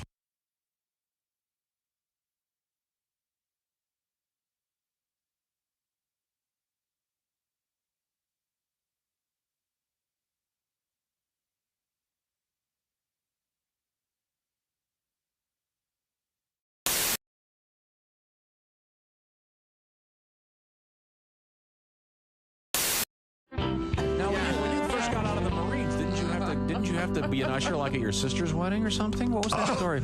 Right. When you come out of boot, first of all, let me just say I was engaged once. And the girl kept the ring. Oh, no. That was 2 hours of salary gone. All right. No. When you come out of boot camp, you're ready for anything. I mean, you know what I mean? Outstanding. That's the attitude. Outstanding. That's the Marine Corps. When I came out of boot camp, my sister got married. She had me seat the people at her wedding. They'd come walking up to me in front of the church like, oh, you must be Patricia's brother. Sit down. Shut your pie hole. I don't want to be your friend. 200 people showed up. I put them all in the same row. Tighten it up. We don't have all day. We are totally uncomfortable. Outstanding. Shut your cake, hole, or pie. What do you eat, cake or pie? Oh, my God. Comedian Greg, hi. Why can't we have single vows? How about some single vows? Single vows? I vow to be single? How would This that is work? vows, do you promise to sit all by yourself in your quiet apartment with your frozen dinner and your stupid pet fish? Yeah! Never have a ride to or from the airport? Yeah! Sign me up! Parked in lot 88Z, schlepping your stuff. But I want to clarify for Christy, because I know Christy's a big Catholic, and I grew up Catholic. I was an altar boy as a kid, and I think Jesus is a great role model, but I think he's kind of like the popular guy in high school where everyone says they're his friend, but he wouldn't name you as one of his best friends. Like if you asked him who his best friends were, he'd be like Gandhi, Martin Luther King Jr., Matt Damon. And you'd be like, what about Mike Birbiglia? He'd be like, I feel like I'd recognize his face if I saw him, but the name doesn't ring a bell. Jesus has a lot of Twitter followers. He does. Actually. Absolutely. Oh God.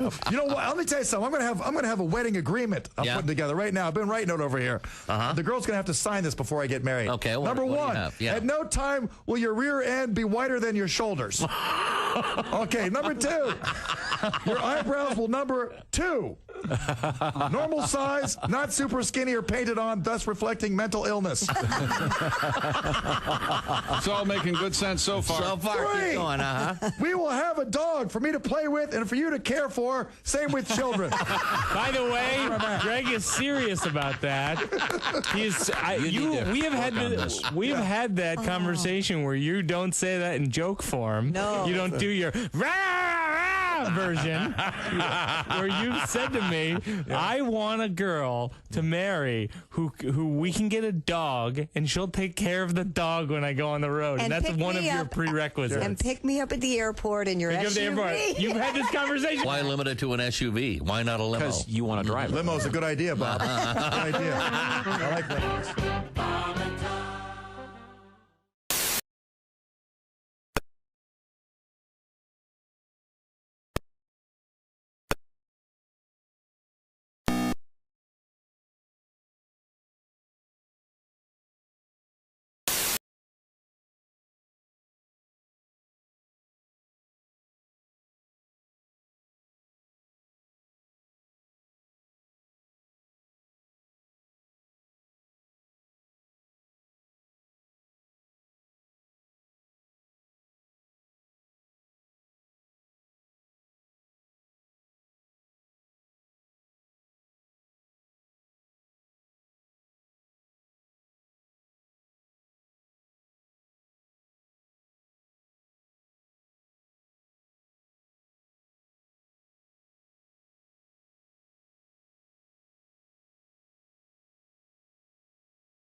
a charter school to visit and see Michelangelo's sculpture of David. This invitation comes after the school principal was forced to resign following parental complaints that an image of the nude Renaissance masterpiece was shown to a 6th grade art class. The principal said she's honored by the mayor's invitation and might just take him up on it. And that's your news. I'm Christy Lee. More of the Bob and Tom Show coming up. Ladies and gentlemen, Bob and Tom. He picks up everything. He missed his hearing test. No, I went to my hearing test, and the guy's machine broke. So I'm sitting in that little booth, and he's moving his lips. I'm thinking, Jesus Christ, I am totally deaf. Last time I had my hearing checked, it was at the state fair. Very helpful out there, yeah. Women out Did you have to there identify doing a this. cow and a rooster? No, you had to. These are all fair questions. You had to raise your hand when you heard, and yes, Is it this might a have horse looked- farting or a cow? Bob and Tom in the morning and highlights all day long. The Bob and Tom Show, weekday mornings at 6 a.m. Eastern on Bob and Tom 24/7. Bob and Tom 24/7. Oh, yeah. Yeah. You just ruined it. You know us. We're Amish Bell. No poles, no wires, no phones, no nonsense, no shiny objects. Amish Bell. And now, new from Amish Bell, the Amish answering machine. Hello, Graber. Are you there? Hello, this is Graber. I cannot come to the door right now. I'm picking out my wardrobe for tomorrow. Please leave a message when I yell the word beep. Beep! Graber, this is Carl. Listen, I have front row seats to a barn raising. Please get back to me. Goodbye. The Amish Bell answering machine. Batteries, tape, electricity not included. Graber, listen, I know you're in there. Pick up. I said beep! All right. Get back to me. Goodbye. Amish Bell, leading you into the 19th century. I said beep. This is Bob and Tom 24/7. 24/7. 24/7. 24/7. I actually I have a sexual fantasy associated with the earthquake. Go. All right, woke chick up. In my fantasy, I'm making love to this woman. Yeah. And then all of a sudden, she feels the earth move beneath her. Ah, yes. And then she rolls over on top of me and shields me from debris. Safety first, everybody. Safety first. Bob and Tom. You can pick your morning radio show, and you can pick your nose, but you keep... Welcome back to the Bob and Tom Show. Those of you still with us, there's Christy at the news desk. Hi. There's Pat Godwin. Hey, Chick. There's Ace Cosby. Hey. There's Josh Arnold. Chick. There's Willie Griswold. Good morning. I'm Chick McGee, and here's Tom Griswold. Chick McGee, of course, at the orangeinsoles.com sports desk. But of course. And coming up, we're going to be moving the desk and everything else to Cincinnati to the Hard Rock. Coming up on Thursday, our guests will include Drew Hastings, coming out of hibernation, Haywood Banks, Duke Tomato and the Power Trio featuring the Brass to Mouth Horns, and we'll be there. Donnie Baker allegedly will be showing up. I can't guarantee any of these. All offers void if possible. And Reese Witherspoon, maybe. She's single now. You saw that over the weekend. Oh, is she really? Yeah, she just filed for divorce. Just a random name came There was a great photo of Drew playing video games with his son over the weekend. You know, one of those race car games? Oh. So fun. It was so cute. Love those. Like, oh, my gosh. Drew's blinker was on the whole time. Nothing? Okay. Well, the joke that good, I think it's just time to wrap things up. It's not going to get any better than that. I sure hope it does. We have Ace Cosby over there. And, of course, we'll be getting to that Ace Cosby joke of the day sometime soon. But first, Christy Lee has been working on some news. What's happening? Well, there's a viral food trend out there again. This time it involves freezing and eating fruit roll-ups. The snack brand is reminding TikTok users to eat the candy's plastic, not to eat the candy's plastic lining. So when you roll them up, they've got that strip on them. Several videos shared onto the social media app show users chomping down on frozen fruit roll-ups, touting it as a delicious food hack. Some users pointed out that the candy is packaged with a plastic lining, starting a debate over whether the product includes actual plastic. Duh. The official TikTok account for the snack brand posted its own response to the trend. The clip shows a woman removing a fruit roll-up from the freezer, unwrapping the packaging. As she attempts to bite into it, the plastic lining becomes clearly visible. She then says, "Nope, it's plastic. The video's caption reads, "Legal is making me clarify you should not attempt to eat the plastic." Well, duh. Yeah, and also take your pants down before defecating. Just here's some sound advice. People are that stupid. Well, before you eat a Tide Pod, please remove the plastic wrapping. Or don't eat it at all. Yeah, let's not. Yeah. Not for What was the one I saw? Parmesan chocolate martinis. Did you see that one? I did see that. That Yeah. looks okay. I love You cheese. think? I like a drink. I'll go with it. Who cares? That sounds horrible. Life is long. You got to do some weird stuff, You right? put Parmesan in the chocolate. Be a I think t-shirt. it was a Parmesan chocolate. I think that was it. It's Yeah. an espresso martini. Espresso, that was and it. then you garnish it with a little fine Parmesan Oh. cheese. Well, that doesn't sound as nuts as trying to eat Sounds like it plastic. tastes like a foot. Yeah, some of this fusion's gone too far. There is a school of thought that Parmesan smells like dirty feet. Yeah, that's true. Although I still like it. There is some I cheese love out there. I went to a place where they give you one of those things where they bring out the A charcuterie board? whatever the hell you're calling it. And I'm not kidding you. And then the guy comes out and goes, "Oh, this is blah, blah." And they'd go around the horn. And one of them, there is no way anyone ever would taste that and go, "This tastes good." No, exactly. Some of that is a total joke. Charcuterie is what, Italian for 80% garbage? But it looks good. It's true, though. Great presentation. I mean, this one smelled worse than anything I'd ever taken out of my cat's litter box. Yes. Yeah. So you didn't try it, I assume. I tried a little bit. Yeah, some of it's just, ugh. About a palate cleanser. Do you have any Comet? It's like straight mildew. So I'm sorry. So you're not supposed to freeze the fruit roll up without taking the plastic off first. Well, not even. Well, they're going to break your teeth if you do that. Do you hate your teeth? Why Right? not just try meth? Go all the way. Do it fast. Oh, there you go. Well, I remember your dentist when you were little. He got you guys off of the fruit roll-ups because he said it basically just deposits this mine of sugar on your tooth. What you got to do, you have the fruit roll up, and then you sort of mouthwash with a little bit of Mountain Dew, and it just gets all it off That's there. a great idea. That'll Tom, help is you. your dentist the one with the yacht named the Tom? He's a great guy. He's a skier. Didn't say he wasn't a great guy. He's a Travels skier. the world. Yeah. He's a skier? I didn't know that. No, different dentist. The Oh, kid's I was gonna dentist. say. What is it called? Periodont? Pediatric. That's a periodontist. Great guy. It's not a periodontist. That's something else. Good God. What's happening? There's an endodontist that only does the teeth of the dead. Wow. Oh, wait a minute. I read that wrong. That's root canal. Sorry. I thought it was just for, Well, I was for the gonna end. say, That's a that- necrodontist is what you're thinking of, yeah. That's got to be a small business. I I can do whatever I want. Clean him one last time. I'll just paint him. You're not going to feel anything. What's coming up, Christy Lee? Put them in a jar. The Museum of Failure. Why are we not in there? This is very coming up. exciting. We have a statue of David. We have a Roman sewer worker finding a statue of Hercules. And we have an owl stuck. Okay. Stuck? I'll tell you where. Coming up. We'll find out about all those great things. Thank you very much. This is the Bob and Tom Show. Got a comment? Our email is bobandtom@bobandtom.com. More Bob and Tom next. State law.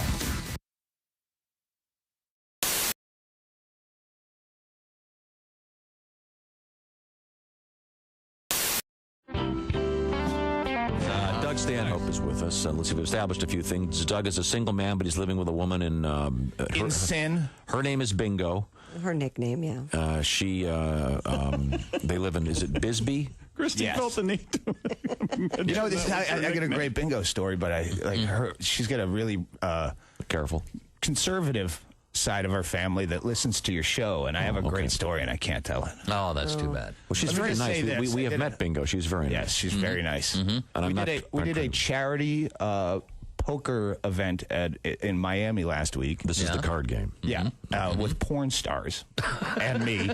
Right. Yeah. Because you hear poker. Doug's naked a lot. Did I mention that? You hear poker. No, not anymore. Not anymore. I Those get days all are icky. over. Yeah. Okay. I bloated up when I quit smoking. I just, It got all achy. Yeah, I get all bloated and fat, and yeah, I try not to be naked as much as possible. I'm sure Chick can feel me on this one. Oh, yeah, I feel you, brother.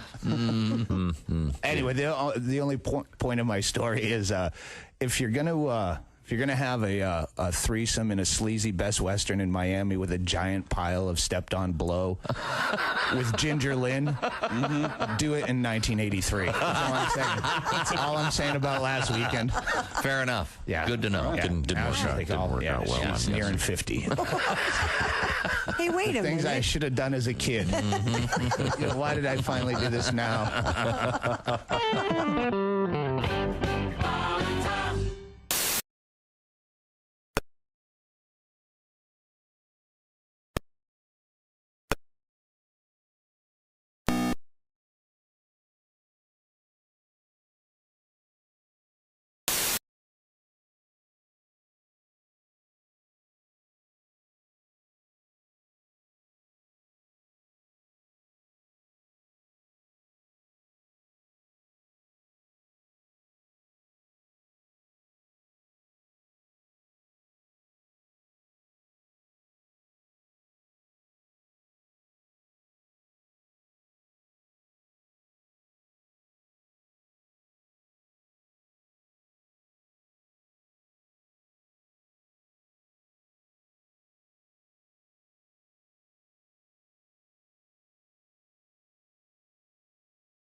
Ask first. You're listening to Bob and Tom 24/7. Good morning. I'm Mark Allison with a look at things you may have missed. I sure hope this wasn't the week you planned that great European vacation you've been saving up for you and your family. In addition to the strikes in France and garbage piling up on the streets as they protest the age of retirement, moving from 62 to 64. That's where they're protesting in Paris, France, really all over France. In Germany, trains, planes, and public transit systems stood still across much of Germany today as labor unions called a major one-day strike over salaries in an effort to win inflation-busting raises for their members. The 24-hour walkout also affected cargo transport by rail and ship as workers at the country's ports and waterways joined the strike. Many commuters opted to drive. That caused many delays on the roads. Those who could worked from home. Unions seeking a pay increase of at least 10.5% and have dismissed offers from employers of a 5% two-stage plus one-off payments. Labor strikes are a regular occurrence in Germany and normally end in a compromise deal between the unions and their employers. Closer to home, some parts of Twitter's source code, the fundamental computer code on which the social network runs, leaked online. The social media company immediately filed legal paperwork to get it taken offline. Twitter asked the platform GitHub to take down the code where it was posted. GitHub said, "Yes, sir, Mr. Musk." Twitter also asked the court to identify the alleged infringer or infringers who posted Twitter's source code on systems operated by GitHub without Twitter's authorization. I'm sure we'll be hearing more about that. And that's a look at things you may have missed on a Monday. More of the Bob and Tom Show coming up. Hi, this is Tom. And this is Chick from the Bob and Tom Show. Hey, Christy, what's the best way to get full access to the show? Hey, what? You introduced me. That would be to become a Bob and Tom VIP. Very good. Now, Josh, what's a feature of Bob and Tom VIP? Wait a minute. Well, the live 5-camera video stream of the show, plus a podcast of the show and comedy from the Bob and Tom archives. Excellent. Chick, what do you have to say for yourself? Become a Bob and Tom VIP now. Just go to bobandtom.com/VIP. See, that was worth the wait, wasn't it? Hi, everybody. This is Mark Sweeney, and you're listening to Bob and Tom 24/7. The bass player's wife was in the kitchen doing dishes, and she's listening to her son play with his trains out in the living room. And she hears him out there playing, and she hears him say, "All right, all you a-holes, get off the train." And the rest of you a-holes, get on the train and put your luggage under the seat. Well, she runs out there, and she says, "We don't talk like that in this house. Go to your room." So she leaves him in his room for 2 hours. Ooh. That's a long time. Yeah, it is. So she brings him out, and he says, "Can I play with my trains again?" And she says, "Well, okay. Have you learned your lesson?" He says, "Yeah, I think so." So she goes back to the kitchen, and he's playing with his trains. And then she hears him say, "Thank you, ladies and gentlemen, for riding with us today. Hope you had a pleasant trip." And the rest of you boarding the train, hope you have a nice day with us today. And those of you pissed off about the 2-hour delay, talk to the bitch in the kitchen.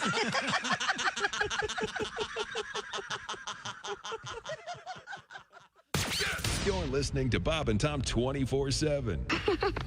You're so weird. You have no idea. Essential Morning Radio. This is Bob and Tom 24/7. 24/7. You know you're too high when you're eating cereal naked and your girlfriend tells you to put some clothes on. You realize it's not your girlfriend. It's just a woman on a bus. That's how you know you're too high. Good morning, sunshine. To the max, there's baloney in our sight. Bob and Tom 24/7. 24/7. 24/7. 24/7. And more info coming up. Hey, welcome back to the Bob and Tom Show. Christy Lee at the news desk. Hello. There's Pat Godwin in the performance room. Hey, chick. There's Josh Arnold. Hi there. Jess Hooker joins us. Hey. Hey, good morning. There's Ace Cosby. Hey. There's Willie Griswold. Hey, man. I'm Chick McGee, and here's Tom Griswold. Jake McGee is sitting in a special chair because it's in front of the OrangeInsoles.com sports desk. Speaking of Orange Insoles, they're providing this very cool 45 Tundra Yeti King Crab Orange cooler. We're giving it away, as seen behind Chick McGee. Hello. Also, we have a beautiful Bob and Tom home dual Papa Shot game. This is the same one that the Pope has in his office there in the Vatican. He likes to chill and shoot some hoops. Really? Sure. Yeah, so you could win both those things. Go to bobandtom.com/contest. Now, Jess, I asked you to step in here. I know you were otherwise engaged in the hallway doing various things, but we just had quite I guess, an essay, if you will, from Greg Warren about the history of pizza. Yeah, I heard that. Absolutely fascinating. Yeah. I'm not sure if fascinating is the word, but yeah, he told us about it. I thought it was interesting. Some of it, I had no idea that. Yeah. Some of it, like the margarita pizza. Oh, I like the stuff I had to say. That's true, yeah. Yeah. I thought it was fascinating. Okay. I just thought it was, hey? Yeah, no. She's entitled to her opinion. I think America thought it was, hey. Well, I'm sorry, Greg. I thought it was really interesting. Actually, he should be apologizing to us. I think if there are any apologies, it starts with Warren. Right. Absolutely. But we also got into the topic of origin stories for various foods. Sure. And how he thinks that often they're fake. Yeah. People just make stuff up. And especially if you made something up like 300 years ago, everyone's going to buy in. Sure. So, should we create some kind of pizza? Is there anything that hasn't been done yet? I don't. I mean, we could put our heads together, come up with something like a Bob and Tom pizza. If we thought through the years, different things or food-related songs that we had, or things that had happened on the air, we could probably build something. Camel toe meat. might be chewy. We could call it camel toe meat, certainly.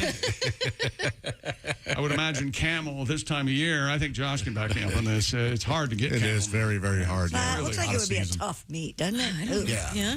Watery. No hump. But I bet the hump would be for all the juices. Delicious. Well, we've asked you in here because we have a new special feature on the show. Oh, really? Okay. Yeah, I'd like it. I think you'll enjoy this very much.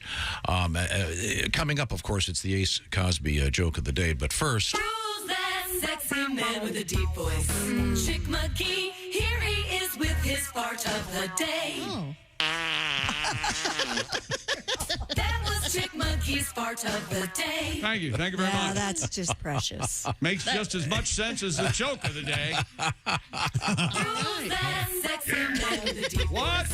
Ace Cosby, here he is with his joke of the day. Hey, Chick. Yeah. What kind of bee can't make up its mind? What kind of... I've got to guess, but I'll go, what kind of bee can't make up his mind, Ace? A maybe. That was Ace Cosby's joke of the day. I was going to guess beehole. May is coming up. May. Where are you? What? That would Tom was going beehole, Ace. Yeah, contextually, there need to be more of a setup. Maybe is the punchline, and one thing that It doesn't even make sense, a beehole. you won't say maybe to are Omaha Steaks. Why would you? Okay. Spring into something delicious with the Omaha Steaks semi-annual sale. Got it. Save up to 50% off site-wide. Plus, when you use code BTS at checkout, you'll get an additional $30 off your order. Minimum order may be required. Yeah, the B-hole punchline doesn't work without more. There needed to be more in the setup. I guess. I thought probably maybe or something. I don't probably. Remember that old joke on the golf course? The guy screams at him, "What mean wrong hole?" I don't know that one. Again, these probably needs more. How are they talking? What mean wrong hole? Yeah, there's a. I think you got article trouble there, bud. No, there's a translation issue. You see, Yeah. the one guy is a foreigner. No, yeah. In other words, that joke is no longer legal. Yep. Right. That's been yes. That joke is no longer out there. You see, there was a sexual encounter. Never mind. Oh. On the golf course. It just keeps going. He's having a great time over there. Time of his life. We used to have freedom of speech, though. He was allowed to talk at one point. Are you going to get angry if I ask Greg Warren to do me a little bit more pizza homework? What do you Well, want? he might get angry because he did plenty, and we interrupted him No, they never get half a dozen, a baker's dozen times. Maybe you know this, Jess. You're the best cook around here. Okay. What's the thing with anchovies? What's the deal with that? What do you mean? They're salty? What's the deal? I don't want minnows on my pizza. So I'm assuming you don't like anchovies? Is that for you're a guy that loves salt? I'm really but surprised. I mean, how'd that ever start? It's been around a while. Yeah, it was just. I think it was just because it was readily available. It was an easy thing Cheap to put on there. also, yeah. Exactly. Okay. Yeah, There's yeah. a lot of Remember, pizza was for the poor. Yeah, is what Greg exactly. sort of taught us. We yeah. did learn that from There him. was a lot of nutritional value in anchovies. They say you should eat anchovies daily. That's right. Anchovies and sardines, they're Yeah. very good for you. Yeah. What weirdo is eating anchovies every day? Anchovies are delicious. You want your, they're so good. Want your omega-3s. Yep, Wasn't there a song, and no anchovies, please? Yeah, Jay Giles. Jay Giles, yeah. That was big. I mean, that's no longer a thing where they have to actually ask you if you don't want anchovies, right? That isn't. They don't know. No, I think you'd have to go out of your way to order them. Yeah, I It used to be a standard. Do you want anchovies with it? Like what? Sure, and I request extra in Caesar salad. I think they're very good. Right? I love it at Caesar salad. Yeah, me too. You're not a fan at all? Once a year, I get the Caesar salad with the anchovies in it. And I go, what do you guys think you're doing back there with the fancy anchovies? I think that's technically a Caesar salad. I think it if is has too, the but they should anchovies. tell you that What they're is- in there. Yeah, because they're actually in the dressing. I know. I've seen those sardines. Is an anchovy like a little baby fish too? Yeah, it is also a baby fish. Yes. They call them minnows. But aren't sardines don't exist? Aren't they? Right. There's not a fish called a An sardine. amalgam of fish stuff. Yeah. Right? Yeah, they call kind of just sardines. shape them. Maybe there's a mold for a sardine. Oh, ladies and gentlemen, Jay Giles Band. No anchovies, please.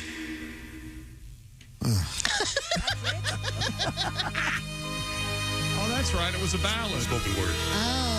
Was that the spoken word? Peter Wolf, the woofer goofer mama toofer?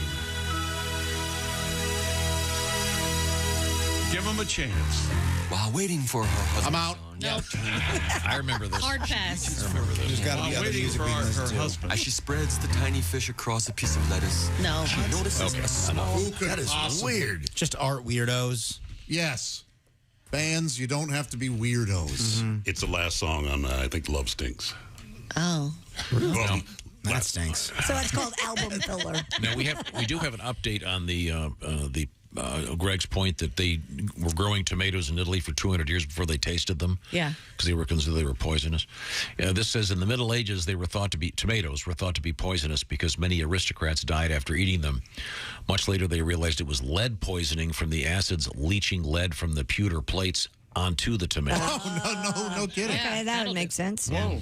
Oh, I didn't get china for our wedding. We wanted something that lasted longer and wouldn't chip, like this lead. Well, who knew? it's a I didn't different know. time. They didn't know. That's how you Yeah. learn. I've heard, though, that tomatoes are kind of poisonous to people. They cause They a lot of are. inflammation. They're very This is- acidic. Yeah, they're It's a night- defense mechanism. They're a This is- nightshade. Yeah. They're nightshade in that family, Yeah. along with potatoes, eggplants, peppers, and tobacco. Yeah, and a lot of people can't have it. Tobacco on a pizza, I think, is just awful. Don't knock it till you try. Okay. All right. Okay. Very good. Now, we return to the news desk with Miss Christy Lee. A new museum in New York City celebrates failed products and services from around the world. So, like, That's kinda fun. Tobacco pizza would be a failed product. CBS News reports the newly opened Museum of Failure. exhibits and industry city houses over 150 items curated by Swedish psychologist Dr. Samuel West. Items include... How'd you do? No, see if you remember some of these failed products. Okay. Google Glass. Remember that? Yes. Yep. No. Yeah. Oh, is that With the thing that came glasses? down? Yeah. Bic for her pens. Do you remember that? Pens for her? I don't remember that. They had like glittery sides and stuff. And they could do math automatically? Oh, A lot of ink, a lot of writing. Took me a second. I got there, though. What do you do with a girl who has like a big, almost looks like a cat toy on the top of their pens? What do you do with that person? Have you ever seen that? Yeah, sure. Yeah. Our high school has them when you walk in the door. You have to, because they don't want people stealing the pens. People with ostentatious pens. Like your feather. I won't have it. Here, Josh. What else is failed? Thank you, Josh.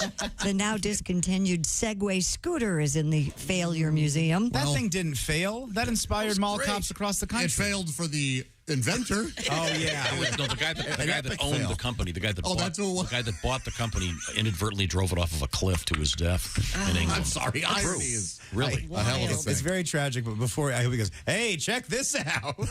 There's a giant set of jarts, the metal tip darts that was used to be sold to children as a lawn game. We all had those growing up. Sure did. According to West, my research is focused on helping organizations to be more innovative.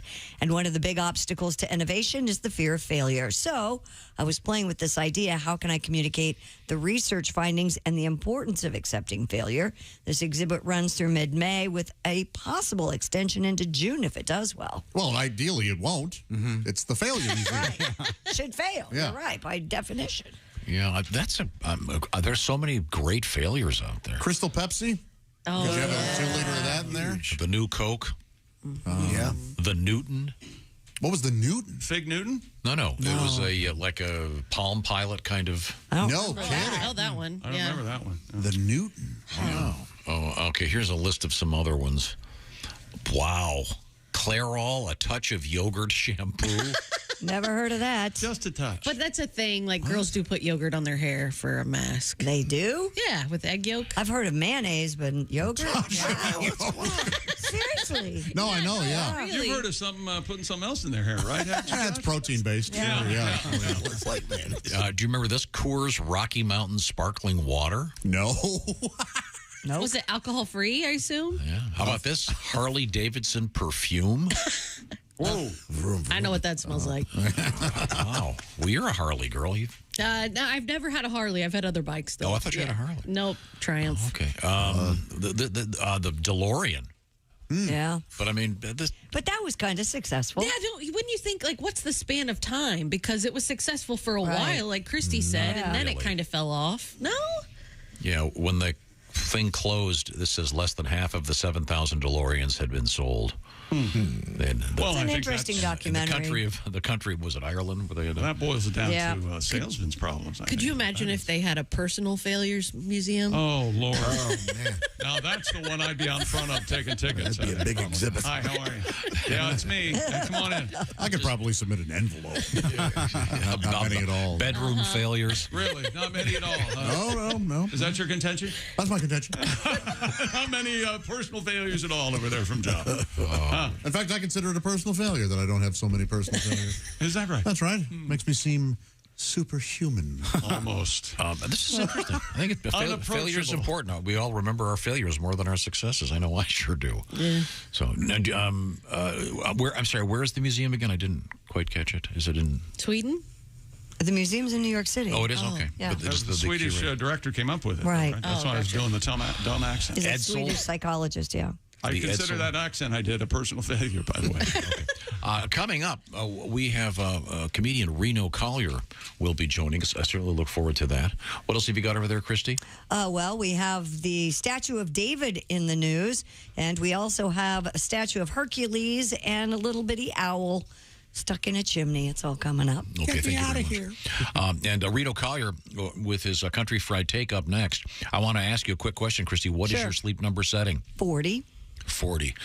Chick McGee? 100. A firm number, Tom. I There like you that go. hard What mattress. that means is Christie's 40 is a less firm mattress than Chick McGee's 100. Exactly right. So if you're mattress shopping, how about a mattress that you can change at the touch of a button? Yes. It's like buying 40 Yes. mattresses in one. And if I am mattress shopping, who do I go talk to about a mattress, Tom? Well, the mattress salesman. You go talk to the great people at the Sleep Number store near you. You find it by going to sleepnumber.com/BT show. You don't want to have to go to a store and lie down on 40 different beds while some salesman on a smoke break comes in. How there he is. That one? No, thank you. 8 out of 10 couples prefer a different mattress firmness. The Sleep Number bed, they thought of this a long time ago, and it's such a great idea, and it's perfectly executed. They have their smart beds. All kinds of different things can be done by these beds. It's going to help you. Does your partner snore? Well, they've got a bed that just may help that go away, the Flex Fit Smart Adjustable Base. Right now, the matter at hand, well, this is the famous Sleep Number 360 i10 Smart Bed, because it's on sale for the lowest price ever. Save a staggering $1,200 this week on the beautiful 360 i10 smart bed from Sleep Number. Special financing is available for a limited time, subject to credit approval. Details can be found at sleepnumber.com/BT show. Choose proven quality sleep, because to be at your best every day, you've got to get a great night's sleep. I know I love my Sleep Number bed. And once again, when you get it to your house, touch the button and you can make it as firm or not firm as you like. It's designed to make you happy. Sleepnumber.com is the place to go. Sleepnumber.com/BT show. Coming up, who do we have? Well, we have owls, and we have Reno Collier. This is the Bob and Tom Show. Hi, this is Dr. Will Miller, and you're listening to Bob and Tom 24/7, which begs the question, why do you need Bob and Tom 24/7? I know why you need Bob and Tom 24/7. I got it.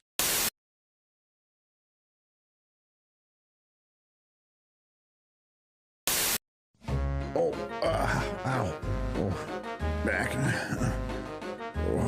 Oh, hey, Josh. What's wrong? My back is sore, my legs. What's in your shoe? Nothing. I mean, here, look, nothing. Joshua, you have to have proper support. Orange insoles. Orange insoles, you say? Yeah, look.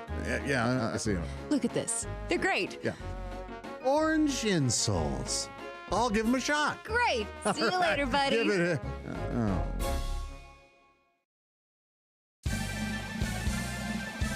Yippee! I can mow and dance while I do it. Ha! No more pain. Thank you, orange insoles. Josh, did you get orange insoles? Jessica, I sure did. Thanks to orange insoles, I feel great. Terrific. See you later. Orange insoles. Feel better, do more.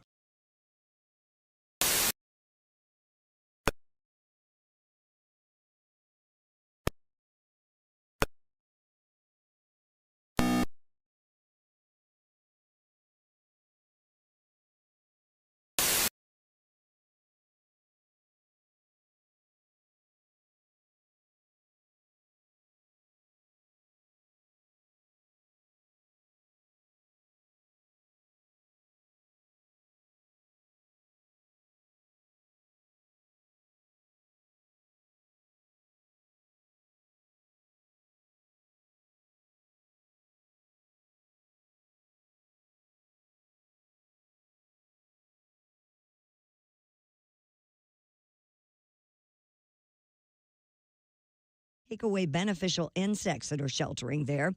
Without them, there's less food for birds, fewer flowers and vegetables later. Many experts recommend removing plant matter only after several days of 50-plus degree temperatures. Also, beware of mulching too soon, and premature fertilizing, well, that can hurt your lawn and the environment. And that's your news. I'm Christy Lee. More of the Bob and Tom Show on the way. Things you hear on the Bob and Tom Show. Hello. Bonjour. The perfect gift has arrived for the single man. The new cologne from the makers of Clintorius and Bonaire. France's most noted fashion designer, yours truly, Mr. Béchon of Paris, has developed an exciting and stimulating new scent for men.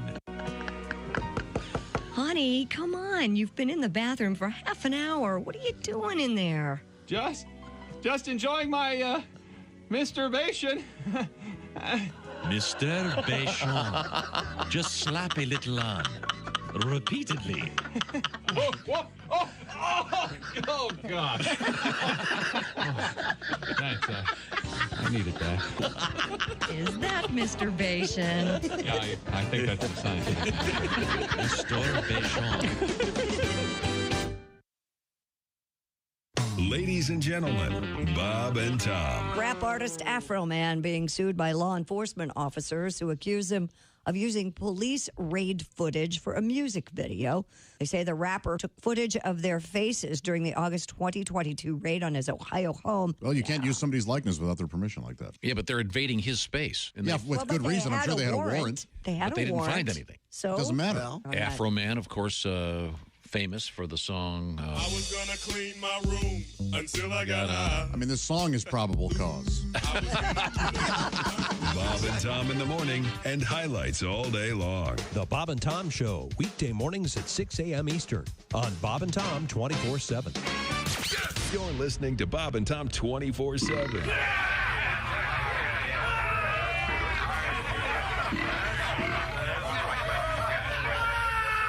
Essential Morning Radio.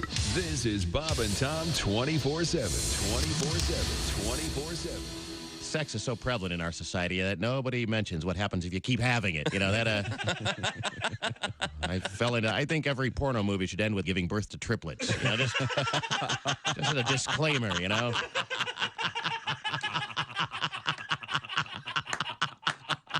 So everybody knows, you know, what you're getting, you know.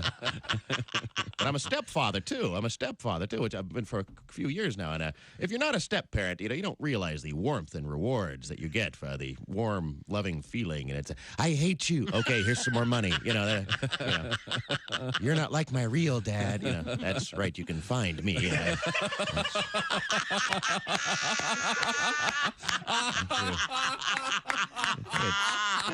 Track down your real deadbeat dad and have him pay for these Barbie accessories, you know. They don't say we didn't warn you. Oh, my God. There's laughter ahead. This is Bob and Tom 24/7. Bob and Tom.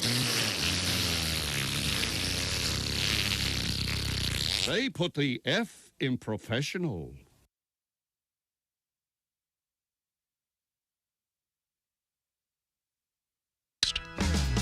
Hey, welcome back to the Bob and Tom Show. Christy Lee over there at the news desk. Hello. Hello. There's Pat Godwin in the performance room. Hey, Chick. There's Josh Arnold. Hi. Oh, you almost kind of sang to him there, Pat. Hey, Chick.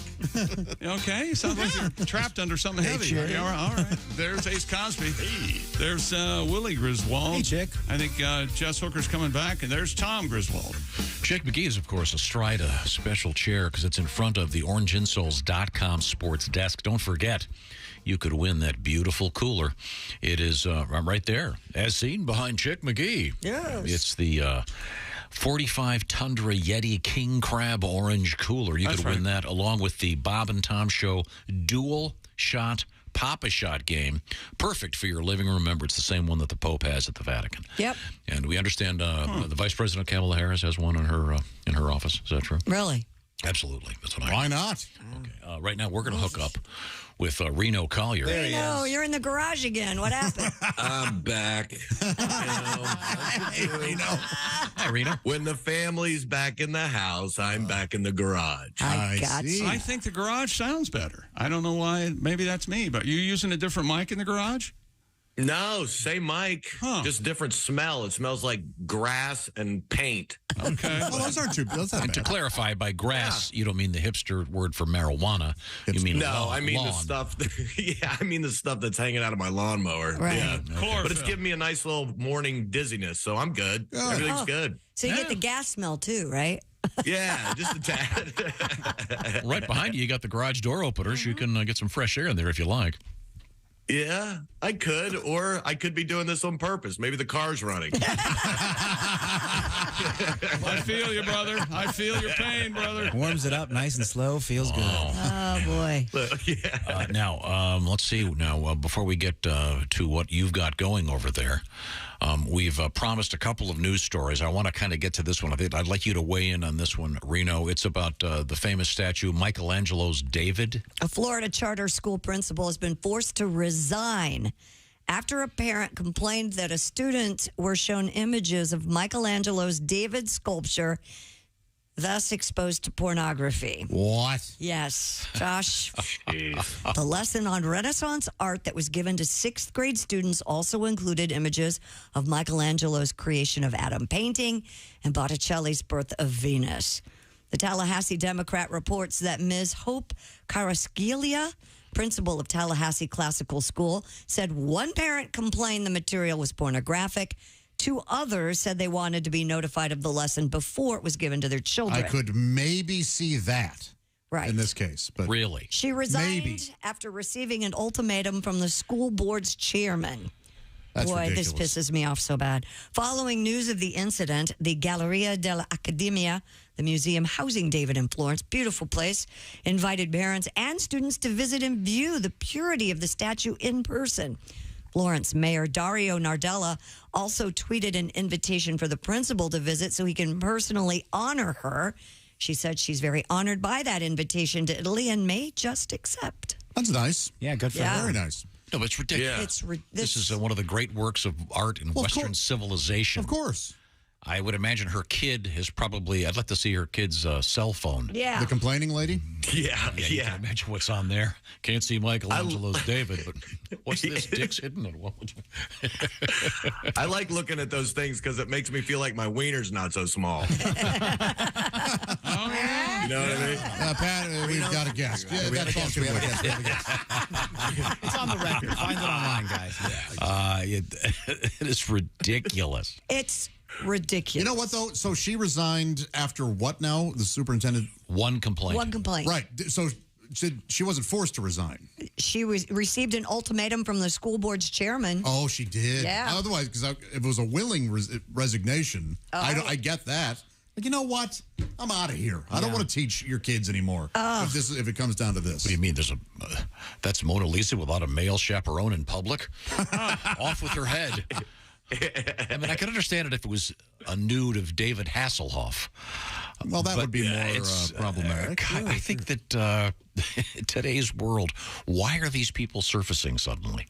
Why are we allowing this to happen? It's because we've already allowed it to happen. But it can't continue. It'll swing the other way. Yeah. But it'll swing it's too an far. Outrage. Yeah. It's an outraged society. One person can ruin everything for everyone. That's right. And that's not know? the way this is supposed to work. I'd like to check. No, it's a democracy. I'd like to check this lady's closet for sculptures. Oh, look at that. Yeah. I bet she's got some weird stuff going on. It's always those people that complain that are like real freaks, you know? Oh, look, a 3-foot vibrating. Oh, hey. Well, looks like a Leaning Tower pizza to me. I'd like to ask her husband, what do you want, sir? Me to shoot her or you? Sewer That's why I'm in the garage, Josh. Start her up. Yeah. Reno, are you on the road anytime soon? I am. I'm actually leaving today. I'm in Fort Myers, Florida this weekend, and then I'm at the Lebowski Center in Owasso, Michigan. What'd you call me? Yeah. Owasso. Isn't that how you say it? Somebody complimented me for saying it right. That's I just want to correct. make sure I'm right on. Yeah. And then I'm all over the place, man. Owasso's gorgeous country. Cool. Their team, the Flamers, Flaming Owasso. You can go to the majors. You're at Fort Myers. You're at Snappers Comedy Club. Yes, sir. Thursday through Saturday. Yes, sir. Leaving today, are you?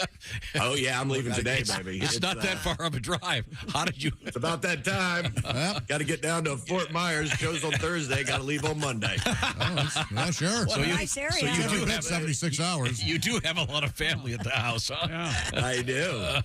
I do. I've got a lot of stuff no one knows about that I need to get down there for. That's just what comedians do. Oh, yeah. The layperson wouldn't understand, so that's why I use that as an excuse. Show prep. Okay, all right. Well, what's on your mind with the country fried take today? Well, it actually goes along with Yeah, go ahead. Take a drink of coffee. Great time to have You weirdo. I can stall if you need to Java up for a few seconds. No, I'm good. It's just arsenic.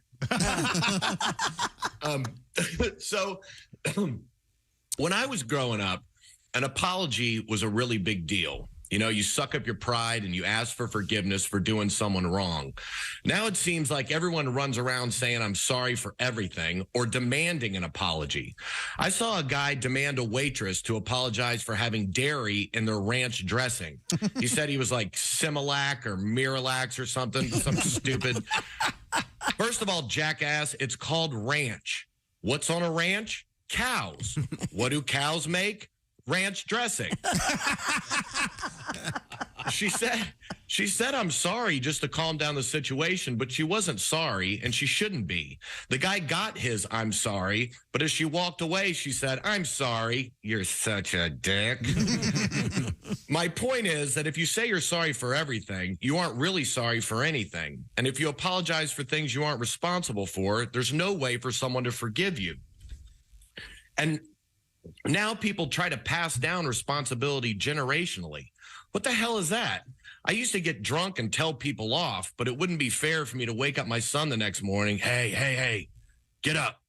Go downstairs and apologize to Aunt Joni. Why, Dad? I got drunk and told her it wasn't her thyroid. It was her love for donuts that broke my kitchen chair. And just so you know, she's a biggin. You're probably in for a real old-timing ass whipping. I'm pretty sure that's gaslighting, and according to my wife telling me on an hourly basis, gaslighting's bad. And when you do apologize for something you had nothing to do with, it's really just grandstanding. It's narcissistic to think that you're so great you could take responsibility for an action you had no control over. You apologize on behalf of someone you don't even know? What if they were a jerk and liked it? You don't know that, dude. Plus, we do enough bad things on our own to feel guilty about. We don't need to take on the weight of other people's misdeeds. I mean, if you're going to take on their sins, take on their accomplishments too. I apologize for Christopher Columbus. Please forgive me. But I also founded America and got you 50% off your mattress, so I think a thank you's in order as well. And an apology is supposed to be the beginning of a healing process, not something to throw out after you get caught doing something. When a politician gets busted sleeping with hookers, they aren't sorry for getting dressed up like a clown with a horn in their ass. They're sorry they let the pimp take pictures. Apologies are supposed to be difficult, meaningful, and honest. They should be full of remorse and taking responsibility for your actions. Learning that is essential to shaping someone's character. Plus, feeling guilty for stuff you had nothing to do with will only pile on your real problems.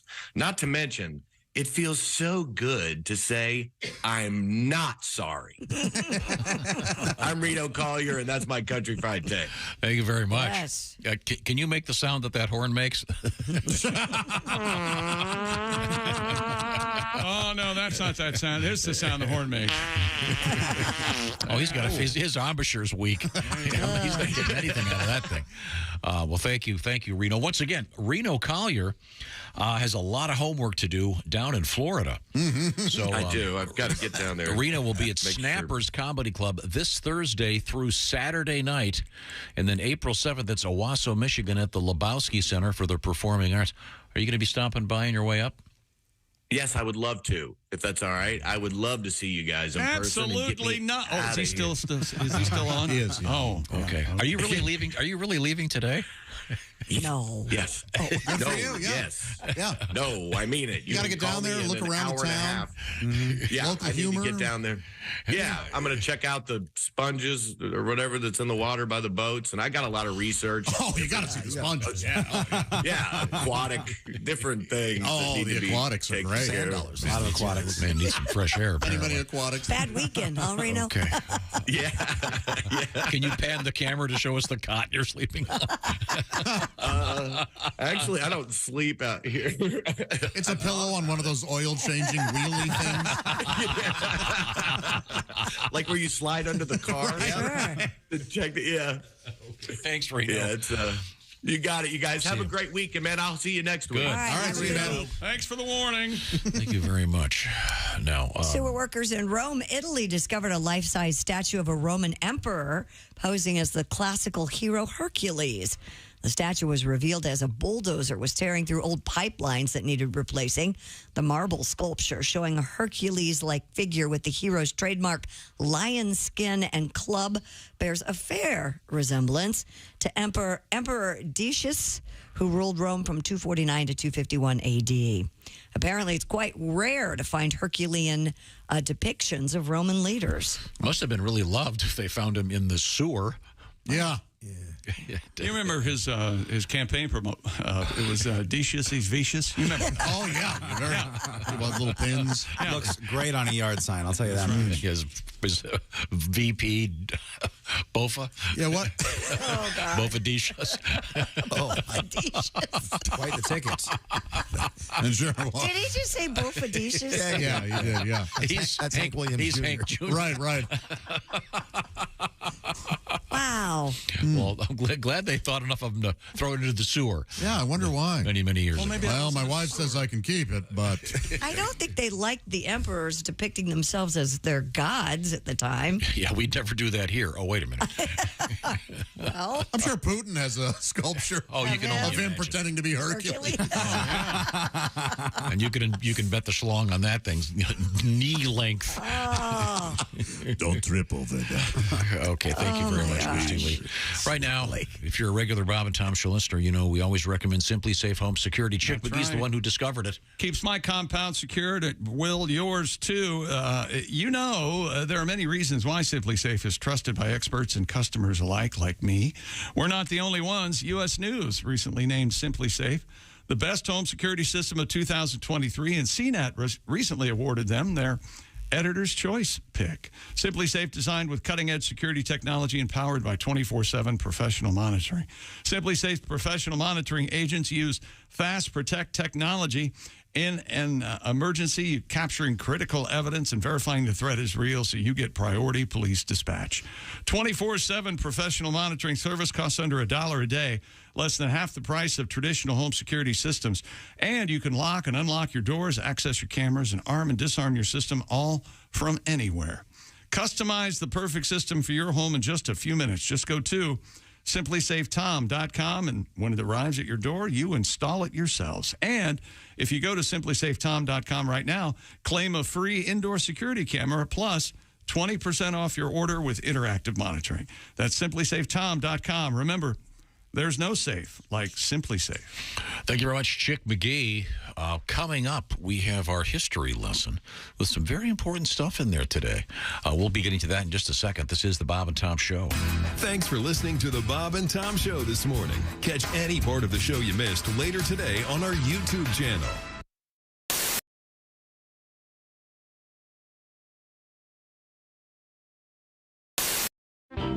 Matt Kirshen is with us in the studio, and Matt is from London, England. That's right. Hello, governor. I never knew he spoke like that. I had no idea until I came over here. You talk funny, don't you? I've been doing it wrong for like over 20 years. Like, hello, how are you? I'm just a friendly chimney sweep. Call me Mary Poppins. Let's have a tea party on the ceiling. That's right. The real joy of doing this, by the way, is I could do this impression in front of Americans, and half of you cannot tell the difference between my normal accent and the funny one. I know that because I've done that voice in the middle of gigs, and I could just be there going, hello, how are you? And then I don't get this joke at all. I do not see what he's doing. He says some things in an English accent, and then he said some more things in an English accent. How is this comedy? Please explain to me. We're talking with Matt Kirshen. He is from London, Did you grow up in the city of London? I grew up on the outskirts of London, yeah. Suburbs, if you will? Suburbs. Very suburban. Scotland. Yeah. No, I love the city's name. Hampshire on the Fortnight or something. What's the name of the town you were in? I was in Northwood, which is very unimpressive. Oh, no. Does that go? Watford, then Stanmore. Is that on the subway or tube line? It just is. It's just on the like very on edge. The very of it. fringe. The very fringe. Is it near Sherwood? It is nowhere near Sherwood. I'm sorry. Could you please live near someplace we can, fantasize about? Sherwood Forest. Have you ever seen Daffy Duck as Robin Hood? Isn't that hilarious? That's the greatest. Every day. That's just my life back home. So did you go into one of those all-boys schools where you have to wear a little suit every day? Or? Oh, yeah, and you have to play rugby. And, Dude, if you let them keep going, they're going to ask if you know Harry Potter. Defend yourself, sir.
That's the whole point of it, although Josh has recommended we call the segment Break Up. But at any rate, it's a lot of fun, and you can join in. Allie Breen across all social media, ALLIBREEN, Facebook, Snapchat, Instagram, and alliebreen.com.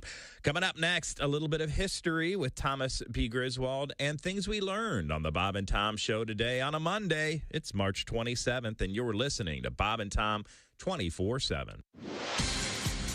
I'm Chick McGee with your Bob and Tom Sports Update. Jordan Miller scored 27 points and made a series of crucial foul shots down the stretch. The Miami Hurricanes rally to an 88-81 victory over Texas for a spot in the Final Four next Saturday night. And Darian Trammell, a go-ahead free throw after he was fouled on a floater with 1.2 seconds left.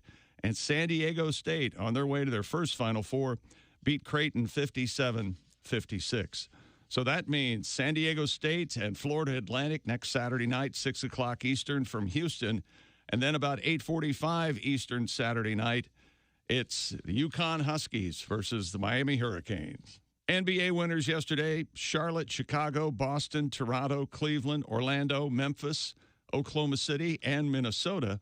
NHL winners in regulation, Toronto, Vancouver, and Los Angeles. The Rockies and Boston both win in shootouts. I'm Chick McGee, and that's your Bob and Tom Sports Update. Hey, man, it's Donnie Baker. And the fact remains there's nothing better than being a VIP. And I don't mean like us dudes on Pervert Rabbit Xanadu's. I'm talking about a Bob and Tom VIP. Best thing, you'll never miss another minute of the show. I swear to God, you can hear the show here in the morning, and then because you're a Bob and Tom VIP, you'll get the podcast of the entire show, a 12-month library of podcasts, hundreds of Bob and Tom comedy tapes, and a 60-day video archive of the show. Bob and Tom VIP. You have to get it. It's state law. Bob and Tom. 24/7. Oh, yeah. Yours truly, Artie Whiskey, frontier golfer with another true tale from the Old West. Really? As you know, I'm quite the avid golfer. I go out just about every day and play 18. One afternoon, I decided to head on home after 9 holes. Well, much to my surprise, I mosey up to my house and I see another buggy in the driveway. Mm-hmm. Well, I kind of sneak in the house and I find my wife in bed with another fella. I was rather upset. I can see that. I grabbed the guy, got him in a headlock, dragged him down into the garage, grabbed him by the manhood, stuck it in a vise, and squeezed it real tight. Uh-huh. He started screaming, "Oh, Artie, you're not going to cut it off, are you?" I said, "No, you are. I'm going to set the garage on fire."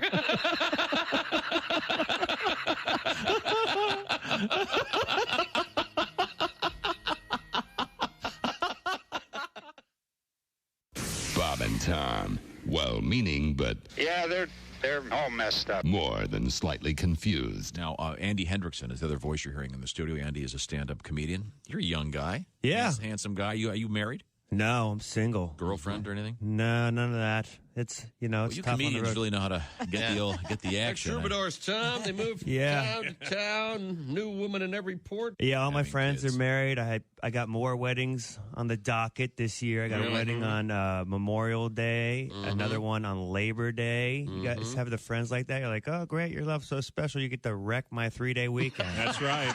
Yeah. That's right. Maybe I'll have my funeral on the Super Bowl. How about that? How about that? I'll show you. Bring a snack. Good morning, sunshine. Bob and Tom 20. Welcome back to the Bob and Tom Show. Christy Lee at the news desk. Hi. There's Pat Godwin in the performance room. Hey, Chick. There's Josh Arnold. Hello. There's Ace Cosby. There's Willie Griswold. Hey, man. I'm Chick McGee, and here's Tom Griswold. This is nice. Can we just listen to this music? Very nice. Thank you very much. Duke Tomato there, and Duke will be joining us. Hard Rock Casino, Cincinnati, USA, this Thursday. Special guests include Drew Hastings, Donnie Baker, Haywood Banks, the Brass to Mouth Horns, the Power Trio, and more. Should be a great fun time. You're welcome to come. It's free. We'll see you there, 6 a.m. Eastern in Cincinnati, coming up this Thursday. Now, this is an email for all of us, I guess. This is from Ray. Hi, Ray. Just information. Tom, I've counted it, mutters, I'm sorry, at least 10 times per show. Sorry? ... Oh, I don't think he's being sincere. So there you go. Time now for today in history. Here's Tom. March 27th. 1915. 1915. Typhoid Mary arrested and quarantined in New York. They had to arrest her. Wow. Yikes. What'd she do? Didn't get a lot of dates. No. Spread a lot of germs. Let's see, there's Typhoid Mary, there's Bloody Mary. Yeah, poor Is Mary. there a drink called the Typhoid Mary? I don't. Should be, at least. Like a peanut sauce or something? Garnish it with it? What would be in it? What would give you a pretty serious disease? What could you put into a Bloody Mary? We'll give that some thought. Well, many bloodborne diseases. We mentioned this earlier. 1939, the NCAA pre-March Madness technically crowned their first champion. University of Oregon, they beat the Ohio State University 46-33. They were bracket free back in those days. As Christy pointed out, no three-point shot. No.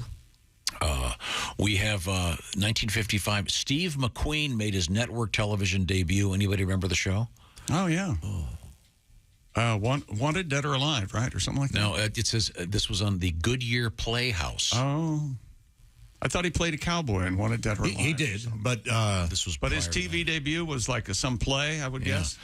Yeah. Goodyear Playhouse.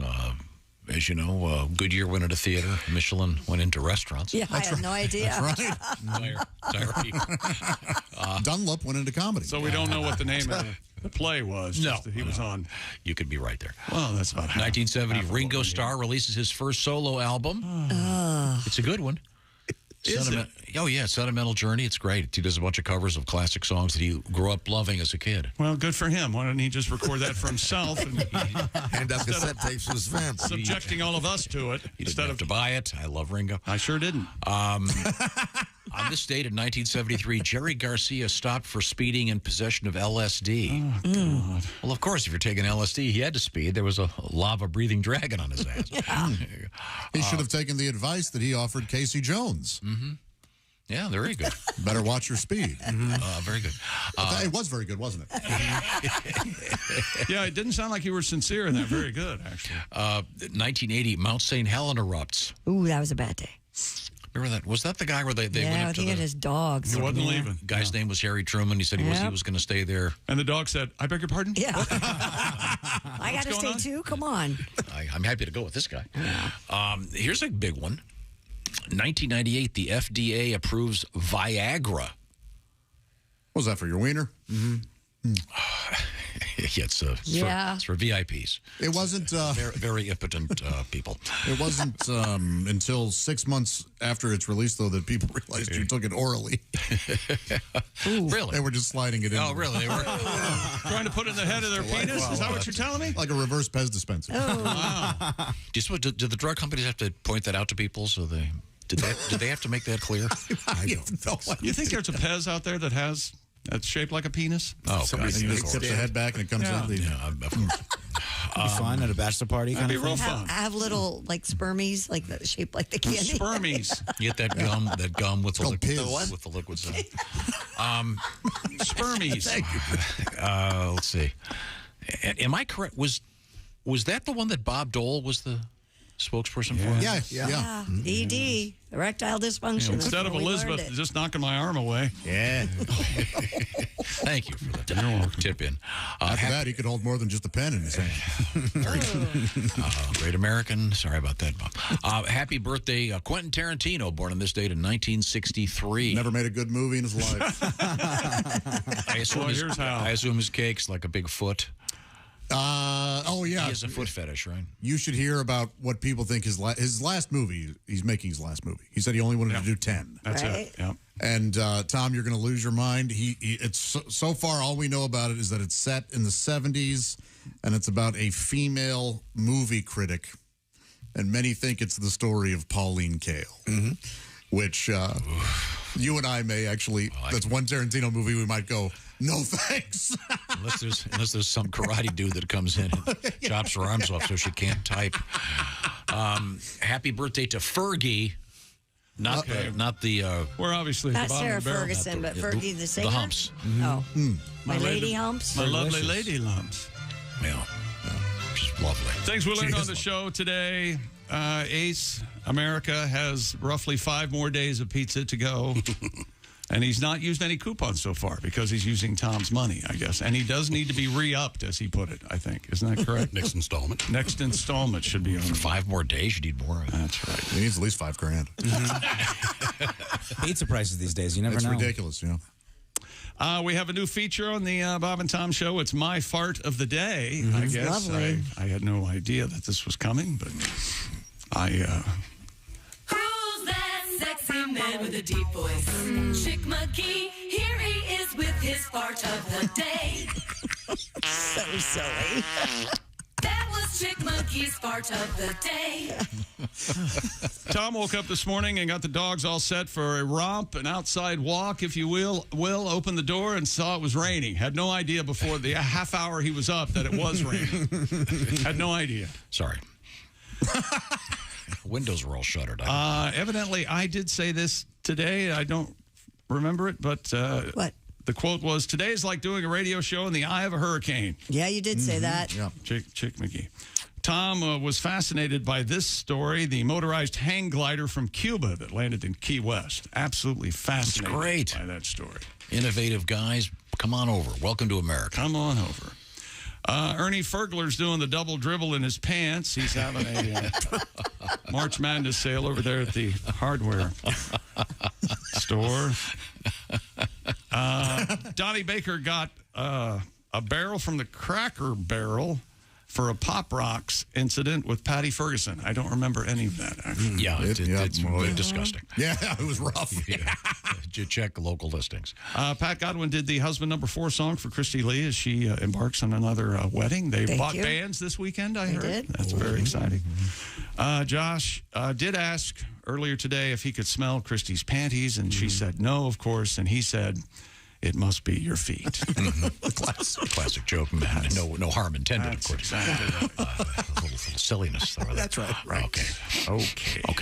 When we come back, this is the Bob and Tom Show. Hey, thanks for listening to the Bob and Tom Show this morning. Get a look at today's show on our YouTube channel.